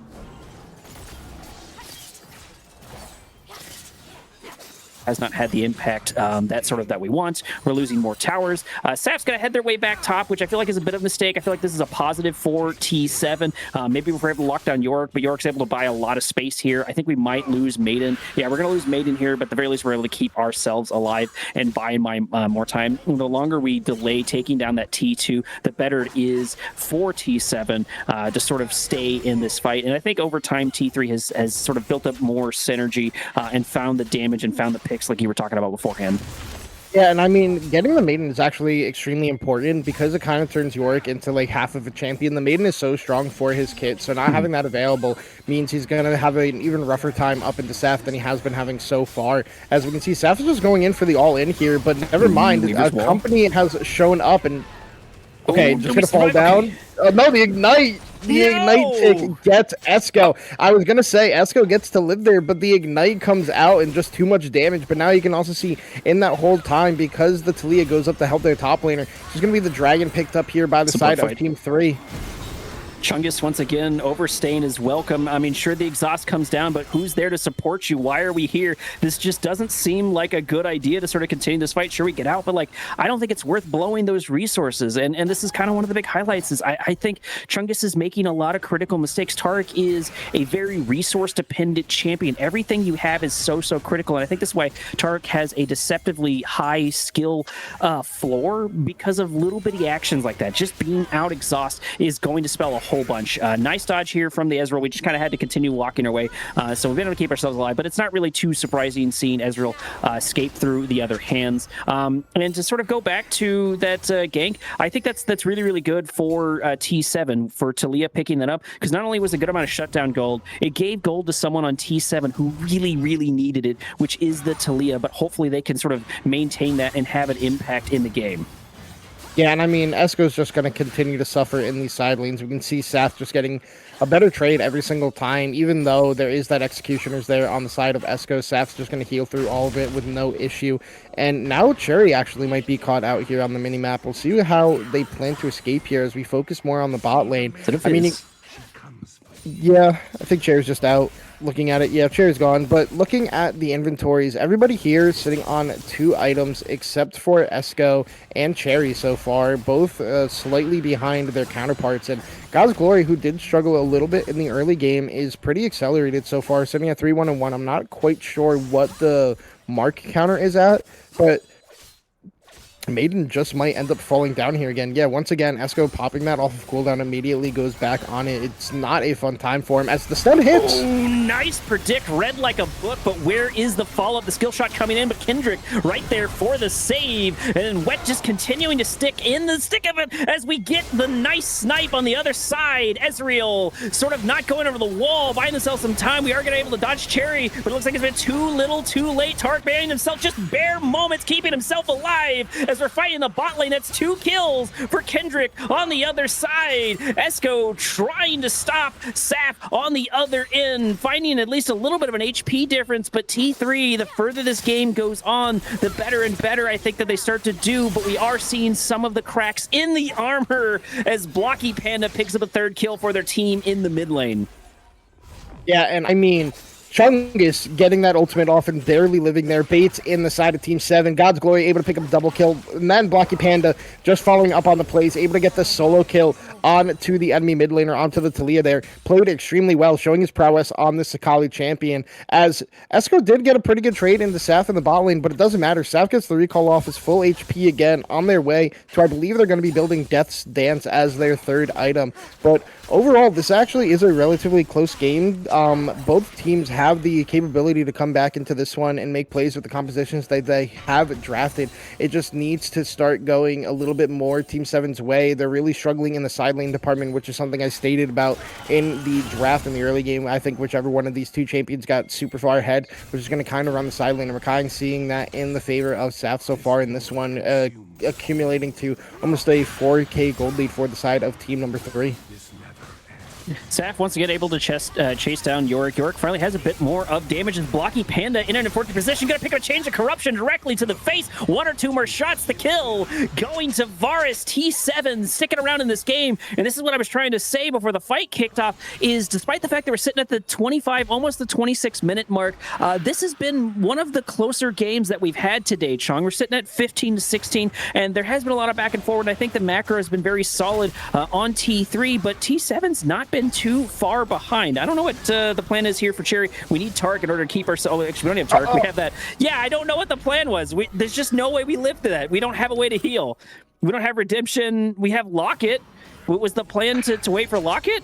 I don't know what that was. That seems silly. I think Cherry called for the Baron play, and then nobody on the side of Team 7 ended up following that one. So Cherry, as a Fizz, decides to try to solo the Baron and tank all that damage, which you're just not able to do, and ends up falling down, which is actually quite pivotal to fall down at this point in the game, because you can see both Chungus and God's Glory are looking for an angle to make a dive happen, but never mind, top lane Saf in a whole lot of trouble.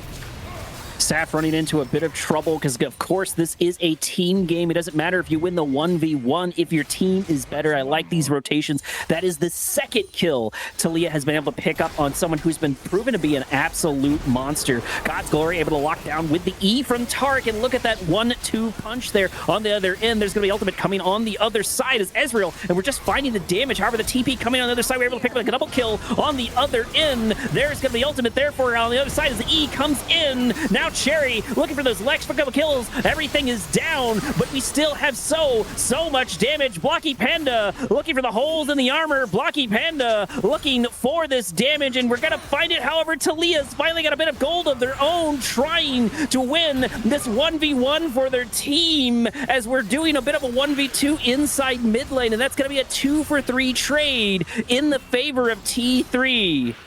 Yeah, an extremely chaotic fight, but God's Glory able to come out the victor of it, barely getting that last hit onto Lion and get that kill. In the meantime, the Maiden up in the top lane picks up a turret for the Esco Yorick here. And overall, I think both teams kind of performed very well in that team fight, despite it being slightly more Team 3 favored. I think both of them were playing on the cusp of their champion's capabilities, and it just happened to slightly roll in Team 3's favor, especially with God's Glory. I think he's probably sitting at 6 marks now, having that increased range on the Q as well as what is able to pick up the kill. But now Chungus actually could be in trouble here, as we're getting a little bit of supportal combat here.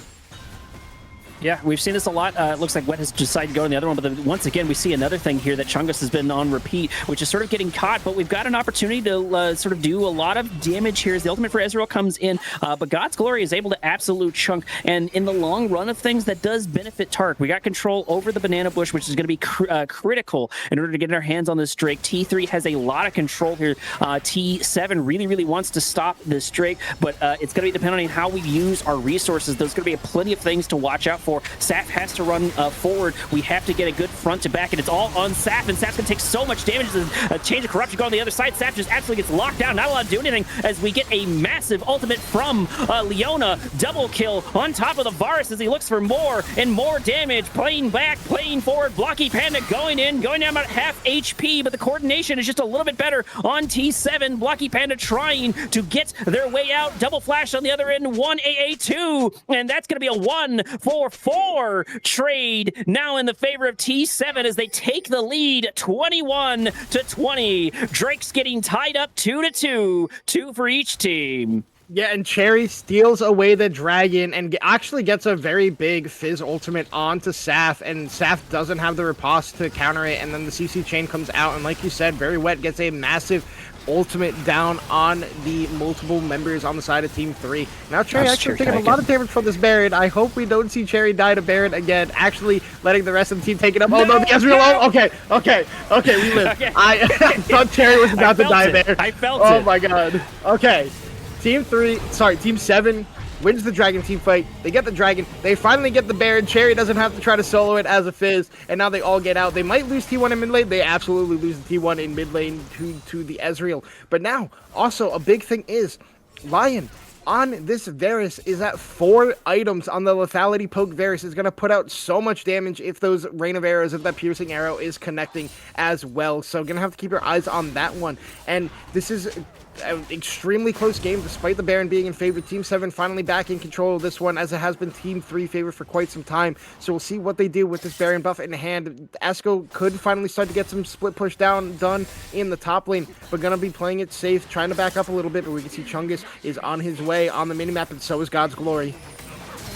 Looking for a gank here to lock down the York. Don't blame him. This is one of the key split pushers, and with between Blocky Pan and the other three, this should be a death. Cherry's going to try to make their way down here, but I'm not sure we have enough time. York able to buy themselves with a blasting cone, but it's just not going to be enough. However, Cherry going to be still looking for an angle. We've got plenty of damage here on the Varus. If we can just bait some of this fight out, going to be easier to set. It is for sure going to be outnumbered, but it looks like Chungus has stepped just a little bit too far forward, just like this Talia on the other end, who's going to get chased down by Saf and killed on the other side. This 2v3 is turning in the other favor, as there's going to be one ultimate from the Callista trying to lock them down. The exhaust coming in at a really inopportune time. One ultimate down on the other end, and we were able to buy enough time to take down the ones in top lane. However, Fiora is chomping at the gates in the bot lane, and we're looking to stop it here. Blocky Panda just wants to keep these alone so we can get that T3. Blocky Panda doesn't need to win this fight, but we are going to get poked down and killed. But I think in the long scheme of things, this does favor T3 because it was a 3-for-3 trade. We're able to take down the T3 in bot lane and do a significant amount of damage to this T2, if not outright kill it.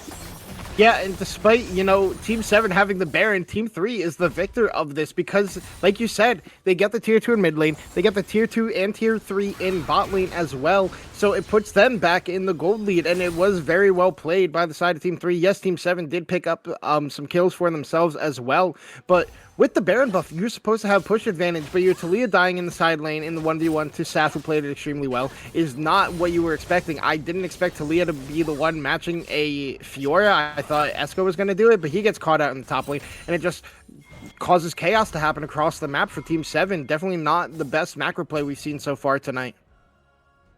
We are looking for a little bit of revenge, trying to lock down Saf, and I think that's a good call. We're able to lock Weaver's Wall on the other side. Cherry should be able to follow it up, so this could be pretty good. However, we can sort of do a little bit of dash. We're just trying to buy ourselves a little bit of time. Weaver's Wall gonna go down. Tarek is here. Unfortunately, the tether is just a little bit too far behind in order to keep up with the E, but we're able to provide just a little bit of spacing. Cherry maybe trying to go in, but once again, that E does so much work. And something I was going to say before that fight even really kicked off beforehand was the fact that we had this Baron buff and how good that Baron buff was, but we got taken out and we didn't really find a lot of use for it. And most importantly, the macro just continues to go on to T3's side. I was worried sort of mid-game that they weren't able to keep it up because Saf was having a harder time sort of getting in range.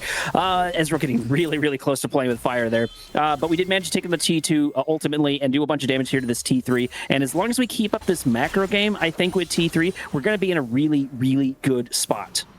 Yeah, and I was going to say Team 7 fell for the classic split push bait. They set 4 people up for Saf. Saf lives.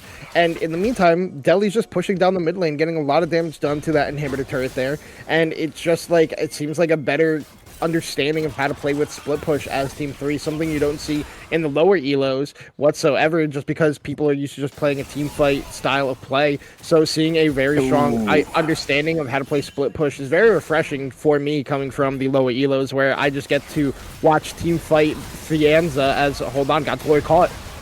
There's the knockback as the E comes in. Kalista able to keep themselves alive, looking for the damage here on Leona. Leona going down by half HP. Blocky Panda going into a bit of a 1v4, not having a lot of support on the other end, but looks like we do not need it as we pick up 1 kill, 2 kill, looking for the third one. Double kill on the Akali, 1 for 2 trade as Blocky Panda goes down. Now we're chasing down the Varus. A good call, but can we stick the landing? Yes, Fiora able to grab 1, looking for 2, looking for the third one now, as it's just going to be Escrow and the rest of the team. Things are falling apart here for T3. The combination, the teams, the coordination for T3 is absolutely on fire, and T7 continues to be found wanting. This should be a death. Oh? Yeah, but for who is the question? The answer is for Esco. God's Glory, able to get the kill, get another mark for themselves. Their team, in the meantime, is able to take the dragon. They're not going to end the game quite yet. I kind of expected them to just look for an end angle, but they're not going to push their limits just quite yet in this game. They're going to put themselves onto that Infernal Soul point, which will be massive for their team if they're able to pick it up. For either team who's able to pick it up in this game with the compositions that they do have drafted. But once again, we see how long God's Glory and Chungus can stall out team fights with those ultimates, and it plays a huge factor in the way Team 3 has been playing in these team fights so far. So able to get everything here. We can see God's Glory almost on a full build at this point in the game. Puts out so much more damage than you're expecting. I'm expecting Infinity Edge to be their last item, but we'll see what they do choose to go for here, as now they have control of the Rift with all the turrets they have broken so far in this game, making it very difficult for Team 7 to play this one out. They've played it very smart as well, of not taking inhibitors at this point in the game to give that free extra 90 gold every single wave to give an avenue back into the game for Team number 7. As the second Baron of the game does spawn onto the Rift, we'll see how both teams set themselves up around this objective. Speaking of setting up, Varus has already got a couple of good pokes off here on Ezreal. That can be something that can be replaced sooner rather than later with the fact that we have this Tark. And we've got plenty of those tools, like you said, to delay these team fights and sort of buy ourselves times. And it looks like sort of in that chaos, T3 oftentimes resets the fight with the Tark ultimate, resets the fight with the Kalista ultimate, sort of looking for those. And, about 10 minutes ago, I would have said that T7 was in a really good spot because I felt it was that way, especially because T3 had really slowed down their towers, slowed down their macro taking, but it looks like we've sort of readjusted and we're planning for that. And now each side very much so is looking for a method to sort of dealing with this, because we get taken down here, we could potentially end the game almost on either side. And I do like this answer. We're sending Talia down to the bot lane to deal with Fiora. I think that is going to be the best option. I'm not sure Yorick's going to be able to deal with her at this point. She's been able to absolutely do a bit here. We do have a bit of a 3v4 trade over here as we finally get an inhib down on the other side. Saf is here as the fight does kick off, as unfortunately Cherry goes in immediately to pick up Exhaust on the other side and just delaying the fight over and over. It was close to able to pick up the Baron, Saf so is we're able ending. to take it down. T7 is falling to pieces as Fiora is able to let the back door, but we don't even need it as we pick up an entire ace. We pick up the ace, we pick up the Baron, and we take the whole thing, Chong.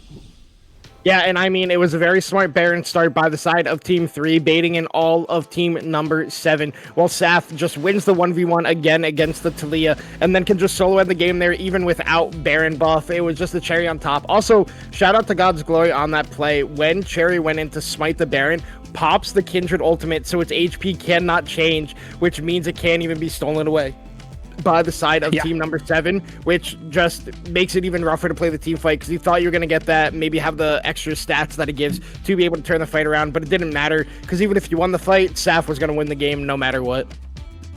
Well, and as soon as Cherry went into, we picked up an exhaust immediately to the face. I explained how important the resources are on Tarek, and I think we had better and better ease as time went on.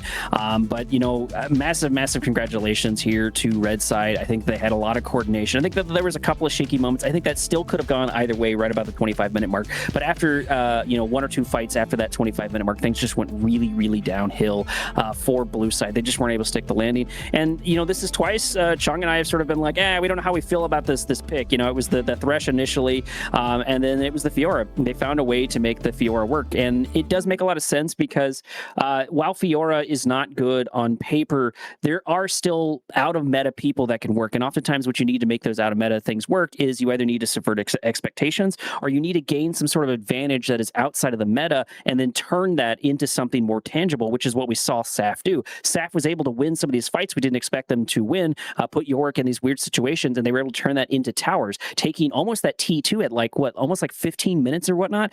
Got it down to one plate, and then eventually rotated into the same thing in bot lane, and then backdoored all the way at the end. Yeah, and a big thing I'm going to say to any organizations out there looking for players, I think everybody we got to showcase on stream here tonight did have some really good showings. I think these are a lot of very talented players who should be in consideration for a team, whether it's for tryouts or picking them up for a team whatsoever. I think everybody had their moments in these games, even for the teams that did end up losing. I think everybody had their moments. So if I'm an organization owner, I'm definitely looking at some of these players as, maybe they're going to be the person I pick up to be that final piece for a team that I am constructing. Plenty of people stuck out for sure, Chong. We're going to leave that up to the org owners overall. Massive congratulations to everyone who played today. I don't think we were able to catch everyone. If I remember looking at it, I feel like there was maybe Team 8 we weren't able to catch out, so unfortunately we were able to cast that. We only have so much time in order to do those, so unfortunately to those sides, somebody had to be left out. But thank you all so much for joining us. Keep in mind, we do have more scouting grounds at various different levels, so keep an eye out for that. You'll see some familiar faces, you'll see some unfamiliar faces, but most importantly, you'll see more and more of Titan continuing on with these scouting grounds, sort of like these betas, as far as the preseason, before season, kind of beta games to scout people out and to build your teams, just like Chong was saying. Either way, I've been your host for the evening, Korek. I've been joined by the amazing Chong Sloan, and this has been Titan Esports.